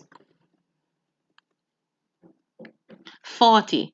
Item 40 refer to the following series of diagrams. So let us see what is happening first in the series of diagrams. We have, all right, so we have two plates that are moving towards each other. So that is a convergent plate. We are seeing where one plate is about to subduct here, and then we're seeing the actual subduction taking place here in the third part. The sequence of plate movements above is most likely to result in the formation of A. Cuestas, B. Fault scarps, C. Clay veils, and D. Fold mountains. So, if you notice, they gave us SEMA and CL over here. So it shows us that basically the type of plate that we are working with and where the SEMA and the CL is. So it would give us fold mountains here. So if you can picture this like in your, I try to give real life examples because I know geography is, it can be difficult for you to figure out what is going on if you can't relate to it. So for plates like this now, that would give you the fold mountain. Just picture having two large towels, like the towels that you take to the beach. Picture having two large towels on a table, like a teacher's table at school or whatever. And those towels that you have on the table, let us say you were to push them together. So if you push those towels together, you will start seeing the towels folding up on each other in the middle there. So that is how you would have gotten your fold mountain. That is exactly what would happen to give you the fold mountain in the first place. All right. So for 40, your answer would have been letter D. So I see Riyadh got it right, Housing got it right, Rohan got it right, and Pinto also got it right. Um, that seems like all boys. Where are the ladies? Good job, guys. Number 41. Which of the following climatic types is most likely to be experienced in the area shaded on the map here? So this area shaded on the map is at 0 degrees. So right here, what climatic type would we expect to experience? So at 0 degree, what is happening? It is really, really, really warm, right? So it's between 0 to 23 and a half here. So what kind of climate would we be experiencing at this point? Pay attention to the fact that it is very close to the sea, but it is also a continent here. And which continent is this, by the way?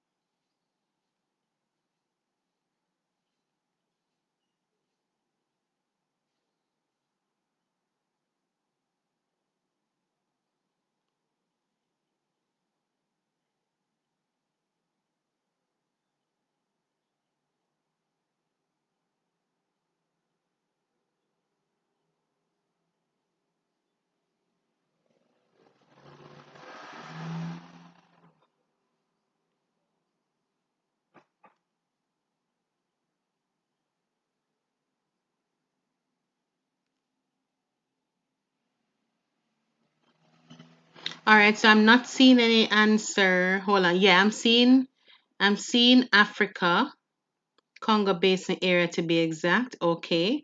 Um, hold on. So 41, I'm seeing people telling me A, that would have been equatorial. I'm seeing lots of A. Are we sure about equatorial?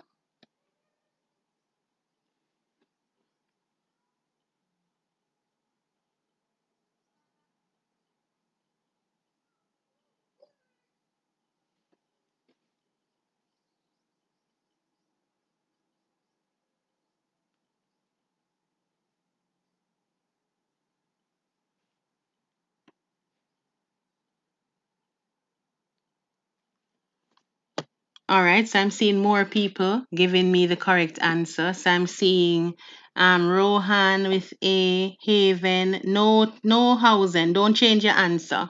It is A, you're correct. It is equatorial at that area. It's a like a tropical rainforest right there.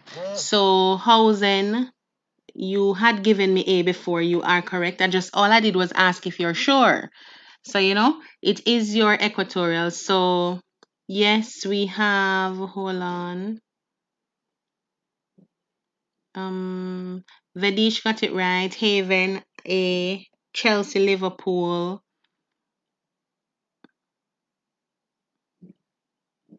Hausen, Riyadh, China. Pinto. Good job. So, somebody's asking what's monsoon. It is a climate that is all right. It's usually in Indian areas most of the time.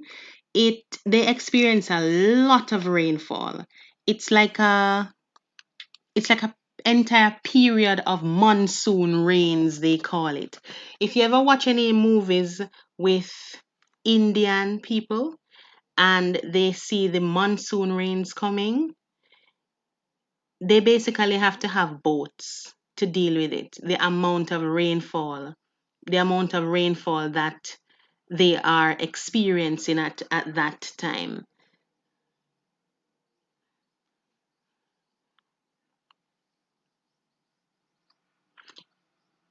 So it is dramatic climatic change. So it brings a lot of rainfall. That is the most distinct. That is the most distinct thing about it. So it has a distinct wet and dry season. So this minute it is super dry, and then the next minute it is raining so hard that the areas are being flooded. So it is usually in the Indian area. It's a lot of flooding that takes place for a monsoon climate. The syllabus does not require you to look at monsoon anymore. It used to, but not anymore. But it is still something that you should pay attention to. All right, so 42. 42. Which of the following would have its highest population density in the daytime? So, highest population density in the daytime, it means a lot of person would have been there in the daytime. Would you have a lot of persons at the squatter settlement, rural fishing village, suburban residential area, or an urban commercial center? So, definitely it would have been your urban commercial center. So, remember, it's the urban area, commercial center. So it's either persons going there to buy things, they are coming, they're at school, or they are there for work, etc. Suburban residential area would not have a lot of people in the daytime because they would not have been home, they would have been gone to work. So for 42, it is letter D. So I'm seeing lots of letter D for your answers. Good job, guys. Welcome, MBBM. All right, good job. 43. Temperature suddenly drops and wind speed increases. Sky gradually becomes overcast and there's a slight drizzle. We saw this question as well on the last paper that we did. And we said it couldn't be hurricane because it said, first of all, it's a slight drizzle. Um, where are we again? not a tropical wave either. So we had suddenly drops. So that would have been our letter A, which is our cold front. Was it our cold front? Yeah, it was our cold front. So 43 is letter A. Somebody saying, why couldn't it be B? B for which one are we talking about? Riyadh is asking, why couldn't it be B? Is it for which one are you talking for? 42? When you let me know, I will respond to your question. All right. Let's move to 44 in the meantime. 44, the term soil texture refers to. All right. So texture is basically thinking about how something feels, how it feels in your hand. Think about it that way. So if we're talking about soil texture, does it refer to grain size in terms of how it feels in your hand? Does it refer to humus content? Does it refer to water content or living organisms? So I'm going to leave 44 for you to answer yourself, and then I'm going to look back at 42 for Riyadh. 42. Why couldn't it be which one what you said again? Why couldn't it be letter B? Okay. For 42, a rural fishing village. First of all, it says rural. Since it is rural, you don't have a whole lot of people. The population density is not the highest. Notice they have in bold population highest, right? So it's rural fishing village, so it's not a whole lot of people. And the fact that it's a fishing village is only the people. The fact that it is a fishing sorry. The fact that it is a fishing village, it is only the people who want the fish or the people who are selling the fish who are there.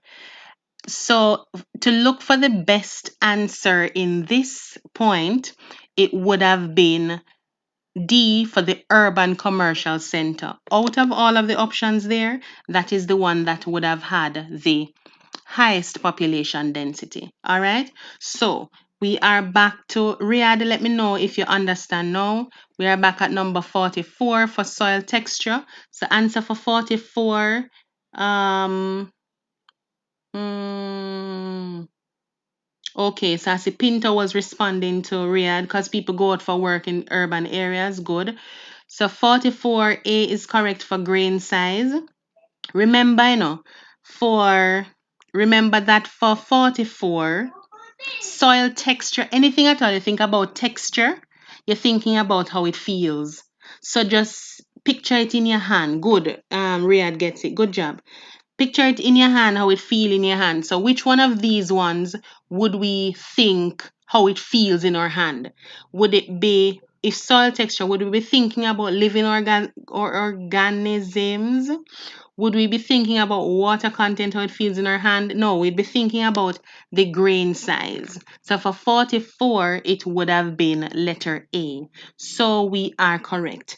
All right, Liverpool, good advice. I'll try to do that. 45, the rearing of animals mainly for meat and hides is best described as. So we saw this question on the 2001 paper as well.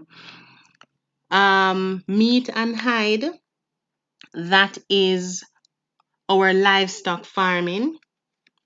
So that would have been letter B. Do you know what hides is? Hides is like the skin of the animal. So they would rear the animal to eat the meat and to get the skin to make whatever, to make a mat or to make a, I don't know, something. So our answer for 45 would have been letter B. 46. Which the main function of most central business districts of Caribbean cities is A, commercial, B, manufacturing, C, recreational, D, residential.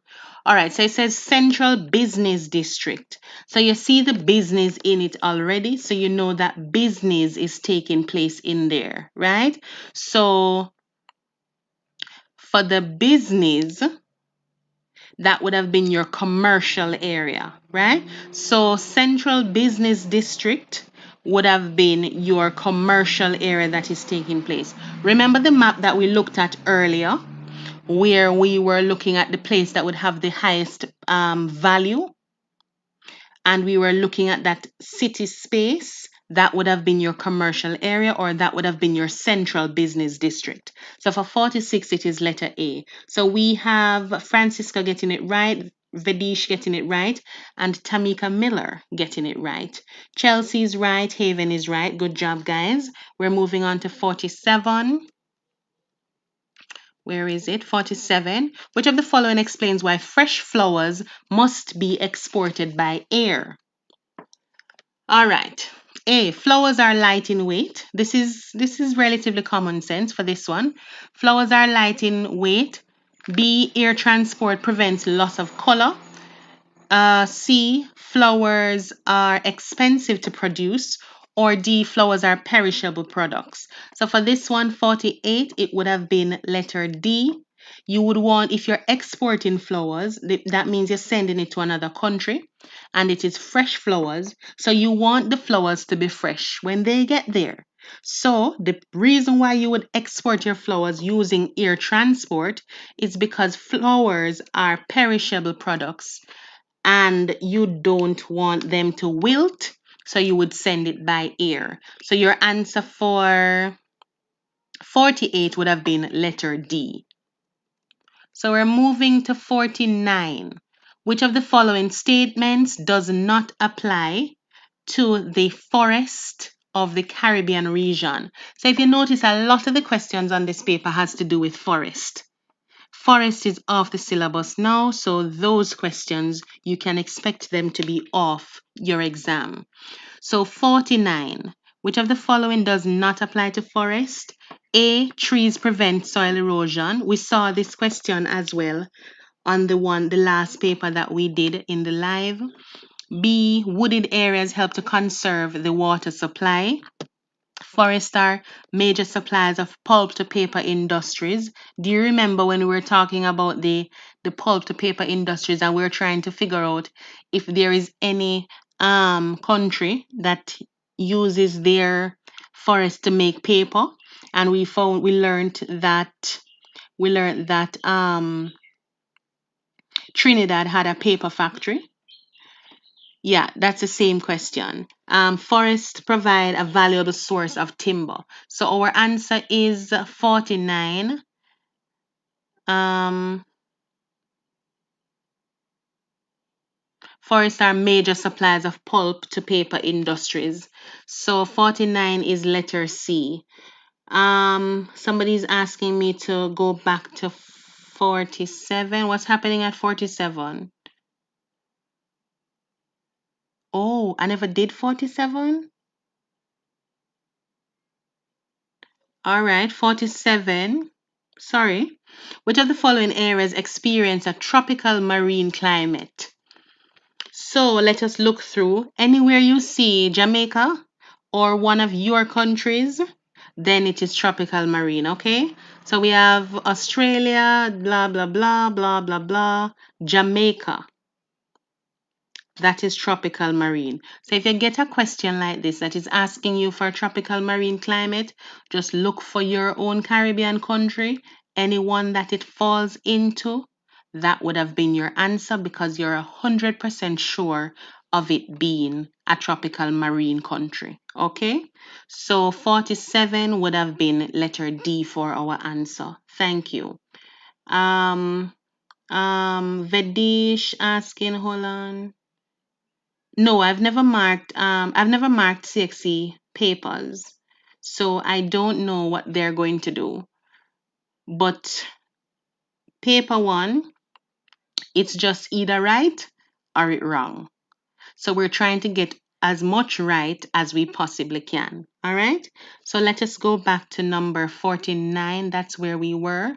And we did 49. We said our answer was letter C. And we had Liverpool getting it right, Miller, Hausen, and Nalini Nanan. Hello, Nalini Nanan. That's a new name. Welcome. Thanks for joining us. So we're at 50 now. Hurricanes are very damaging to low-lying coastal areas, such as around bays and gulfs, mainly because of One, flooding brought on by storm surges. Yes, we know about those, don't we? B, heavy rainfall such as 250 millimeters in 4 days. C, strong winds reaching speeds of up to 300 kilometers per hour. Flat land, which cannot act as a barrier for the hurricane. All right, so for 50, the question is basically asking you, why is it that hurricanes are very damaging to a specific area? So if you look at the options, yes, they are things that hurricanes generally do, but it is asking you, why is it that hurricanes are damaging to low-lying coastal areas around bays and gulfs, etc.? And it says mainly because. So the main thing around the bays would have been the storm surges. So at the bays you would have had your development taking place, because that nice sheltered area that you would have had, usually that sheltered area would have been protected from your strong winds. Remember, it's a bay, guys. I'm seeing people sending me letter B. Remember, it's a bay. So the bay would have been in between those two headlands, right? So if it is in between those two headlands, the strong wind is not going to affect it so much. Yes, you would have heavy rainfall of 250 millimeters in 4 days, but we're specifically talking about the one that is most damaging to low-lying coastal areas, right? So though that is a specific area that we're talking about. So it's not the rainfall in this case. Generally, in other areas, it would have been the rainfall, but the flooding that is brought on by the storm surges. So the storm surges would have been as a result of the waves and the wind and all of that that is coming from the sea. So it basically lifts up that water and brings it to cause damage. So the area that it would cause the damage the most would have been in your bay areas, because that is right on your coast. Okay, so for 50, it would have been A. I see why not D. D, flatlands which cannot act as a barrier for the hurricane. All right. Yes, flatland. The bay is usually a flatland and it cannot act as a barrier for the hurricane. But around the bay areas, we're looking for the one that would be very damaging, mainly because of what? So the flatland that cannot act as a barrier for the hurricane is not just the storm surge, it is the wind, it is the rainfall, it is everything all together, right?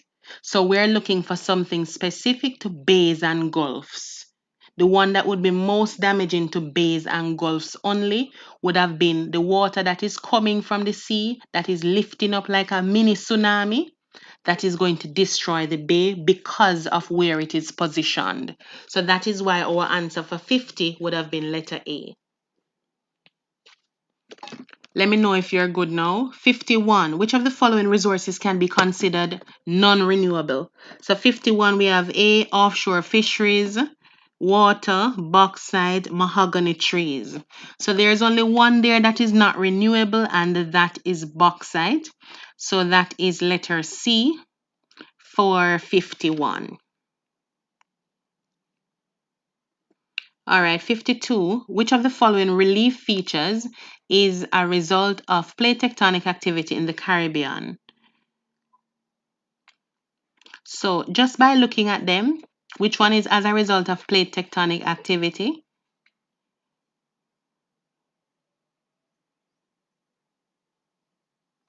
All right, so that is letter B, Soufriere in St. Vincent. So that would have been as a result of the volcano there. So 52 would have been letter B.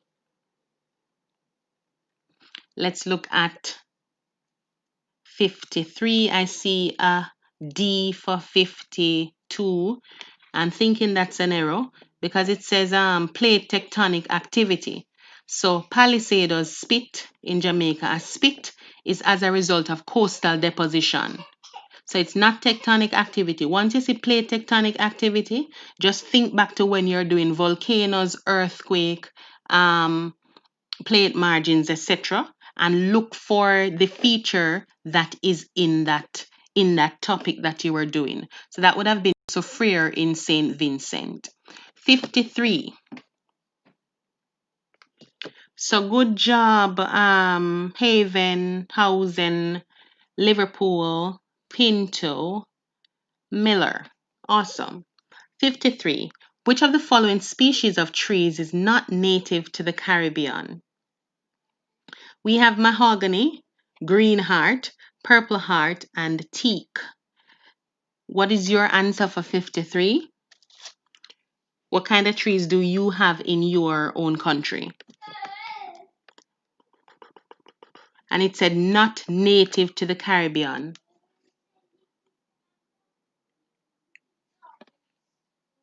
For 53, it would have been, all right, so I see Pinto explaining that spit is coastal, not volcanic. Very good job, Pinto. For 53, our answer for 53 would have been teak, which is letter D, teak. Teak is not Caribbean. I'm seeing 53C, purple heart, purple heart. Teak is not native to the Caribbean. These people who are telling me letter C, do you have teak? I don't think so. Let me just do a double check on that. But it is teak. Let me just hold on. Teak.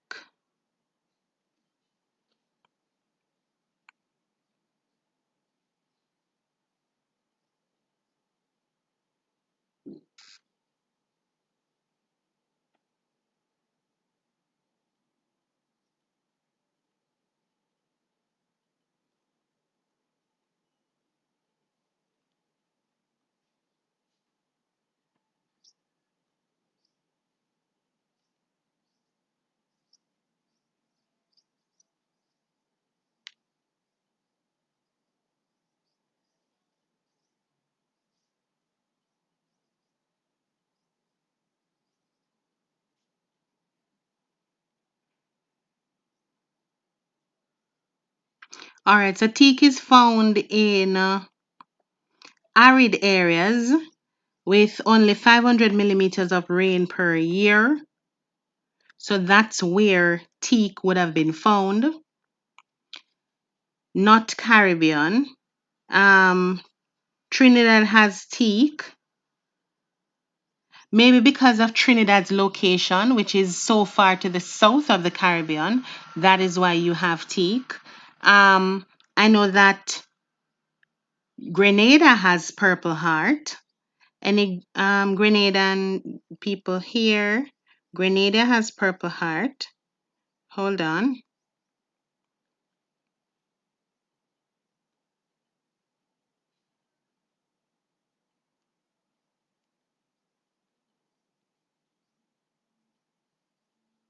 But bear in mind also that it said native, right? Native. Still double checking just to make sure.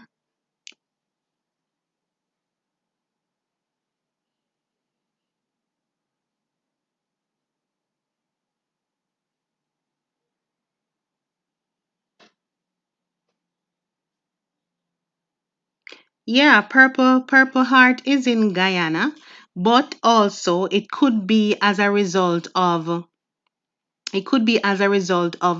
Guyana's location in the Caribbean as well. So Trinidad has teak. It seems as if you're the only one that has teak. And then Guyana has purple heart. So we're torn between purple heart and teak. So I will do another double check on that one for you. I had teak as my answer. So I will double check on that for you. Okay. So let's go to 54. 54. Which of the following are methods used by Caribbean governments to improve farming in the region? So we have one, providing more land to small farmers for food production. Yes, they do that. Two, providing loans for the purchase of fertilizers and machinery. They do that as well. Three, encouraging food processing to supply the local and regional markets. They do that as well. And four, exposing the farmers to improved methods of farming. They do that as well. So that is 1, 2, 3, and 4. That is letter D for number 54. Hello, Garaway. Welcome. First time seeing that name as well. So 55. All right. So yes, so teak won't be native to Trinidad since there is only a little amount. That's why it's expensive in Trinidad. So I think teak would be correct. All right. So that's what I'm thinking too. The question said native. So even though you have some amount of teak, it might not be native. So I would still check on it though to get some deeper insight into that question. Um, so 54 we just did, that is letter D. 55, now we're moving on to 55. In an anticyclone, very little rainfall occurs, mainly because A, the winds are very weak, B, air is drifting downwards, C, pressure gradient is gentle, or D, temperature is low.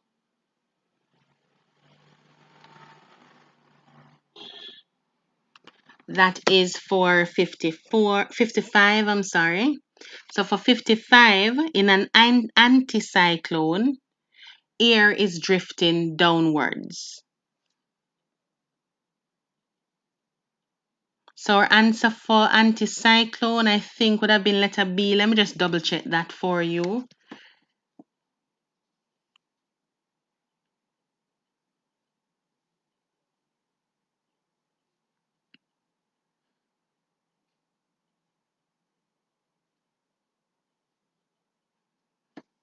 Yeah, 55 is B. Air is drifting downwards. So our answer for 55 is letter B. Let me see if anybody got it. All right, so Vadish is correct. Hausen is correct. Miller, Pinto, Haven, and China is correct. Very nice. We're moving on to 56. We are almost at the end of our paper. 56. Plants which are adapted to living in dry conditions are referred to as epiphytes, lianas, parasites, or xerophytes. All right. So 56, I'm seeing D for xerophyte, which is correct. Very nice, Pinto. Epiphytes are, all right, do you know those light wires that you have in your country that bring electricity to your home? Have you ever seen like a plant growing on it? It looks almost like a flower. Those are epiphytes. So you don't only see them on the light wires, the electricity wires, you would see them on plants elsewhere. So they are basically taking the energy out of whatever it is that they grow on. So they're like a mini parasite. So they would grow on trees, they just itch on anywhere. Those are epiphytes. Lianas, you would find those in equatorial climates, so they need their rainfall. Not parasite and xerophytes. Now, that is where you find the plants that live in dry conditions. So those are xerophytes. All right.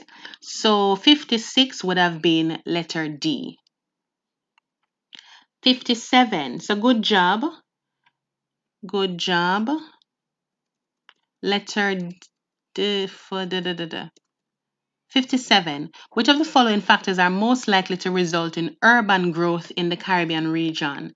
So it said urban growth, it means more people in the cities. So urban to rural migration would have been out. We saw this question as well. urban to rural migration would have been out. It would mean that the people are leaving the urban to go to rural. So that would not have been a growth.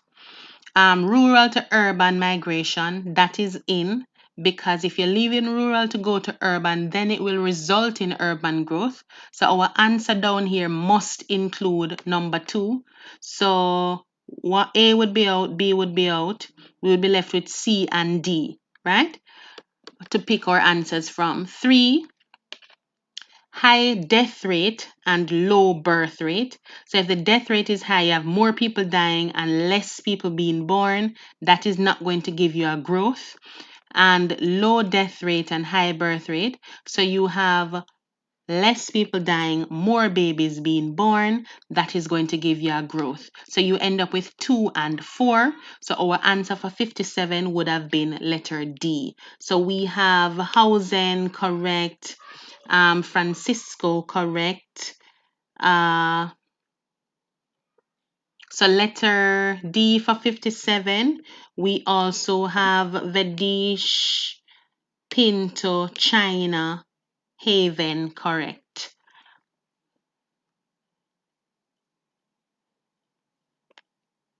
Caleb, you good? Check your answer. Let me know if you understand. So we're on to 58.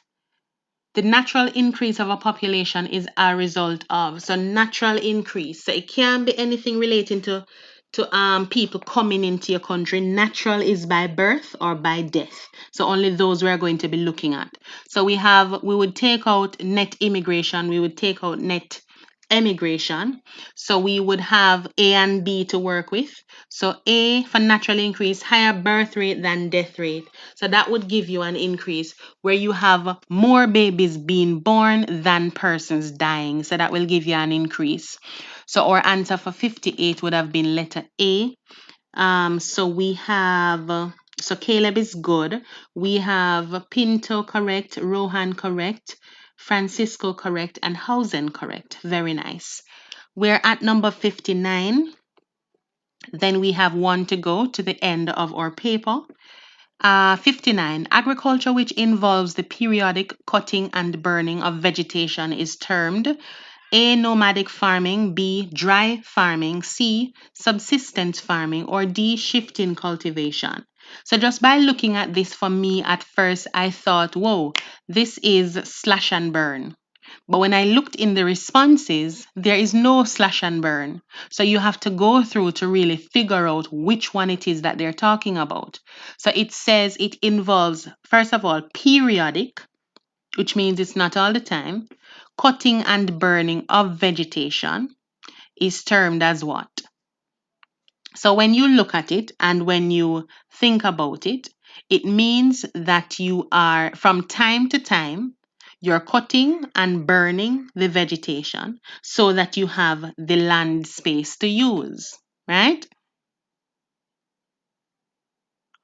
Would we call it shifting cultivation? Remember, in shifting cultivation, you are moving, in shifting cultivation, you are moving from one place to get to the next place. So you're leaving your one original place so that it can grow up until you're ready to plant there. And then you go to another piece of land, you clear it, more than likely you cut it down and then you burn it, and then you would plant on it. So that would be D for shifting cultivation. So that is 59 would have been letter D. Number 60, which is our final question. We are almost at the end. Whew. 60. Which of the following factors have influenced the location of most port cities in the Caribbean? So, notice they have most in bold, have influenced the location of most port cities in the Caribbean. 1, we have lowland. 2, we have a good harbor. 3, accessibility to the interior. And 4, the prevailing winds. So which of these factors have influenced the location of most port cities? So, what is a port city, first of all? That would be those cities that are very close to the coast. They usually would have been a little bay where you can have import export taking place from back in the day. So the cities that would have been there from slavery days that they would have used for importation and exportation right at the harbor, it would have been those same places that we would have utilized now, and we would have just added our development. So out of that, we would have lowland. Usually, you would have your lowland there. You would need a good harbor for the importation and exportation to take place. You have accessibility to the interior. So after you go to the coast right there at your port, you still need access to the interior of the land, and then your prevailing winds would come into consideration as well. So your answer for number 60 would have been letter D. So yes, Tamika Miller, you got it. I like that emoji. Um, Good job, Riyadh. Good job, Pinto. So you got it all correct. Liverpool got it right as well. Housing got it right. Good job, guys. So somebody's asking if we're doing another paper. All right, you got an answer. So tomorrow at 3 or 4, it should be 3. I am going to work, so when I get back, I will do another live for you. I will update it on my Instagram to tell you if it is going to be 3 or 4, and then we will do another paper. We can do the 2005 paper tomorrow. So we'll just go through one tomorrow. So we'll try to go through we'll try to go through all of them before your exam. As I said, with the papers, the link to these specimen papers are in the description of the videos on YouTube. So you can check the link from now. If you need to print the paper, you can go ahead and print it. It's up to you. But tomorrow we are going to do the 2005 paper. Uh, yeah, so we're at the end. If you have any questions, let me know. So Vedish is saying, I think CSE is gonna bring these old questions, maybe, but they have to bring things that are on the syllabus. So just look at your syllabus, pay attention to your syllabus, compare the questions on the syllabus, the objectives on the syllabus, sorry, to the questions that you're seeing on these papers. As I said, I would tell you, I'll update you of the ones that are not on the syllabus anymore, so you have a pretty good idea. All right. So if you have any questions, you can let me know. You are welcome, Miss Miller. Thank you, Hosen. I like it when you learn something that is good. And I learned some things from you as well. So I didn't know that Trinidad had a little bit of teak. So that's good. So the blog is there. You can go and check that. I will upload the answer keys, should be by Wednesday evening. Again, if you have not subscribed yet, please go ahead and do so that I can get to a place where I can actually draw these things when I'm trying to explain them to you.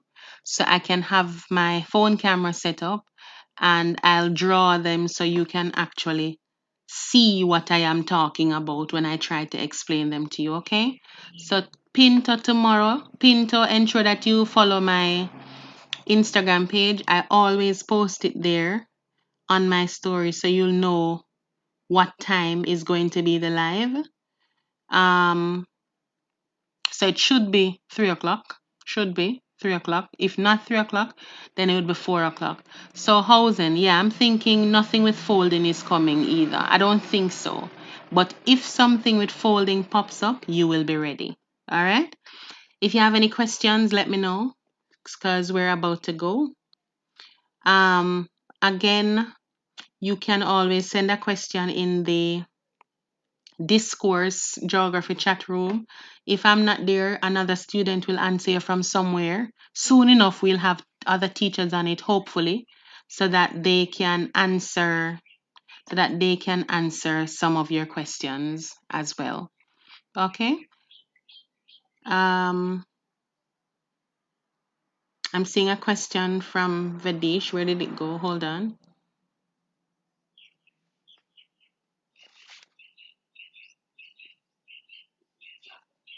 Yeah, you're saying questions from the older years might repeat. Yeah, questions from anywhere can repeat. So when we look at these old papers and the new papers, we can kind of pick up a little pattern.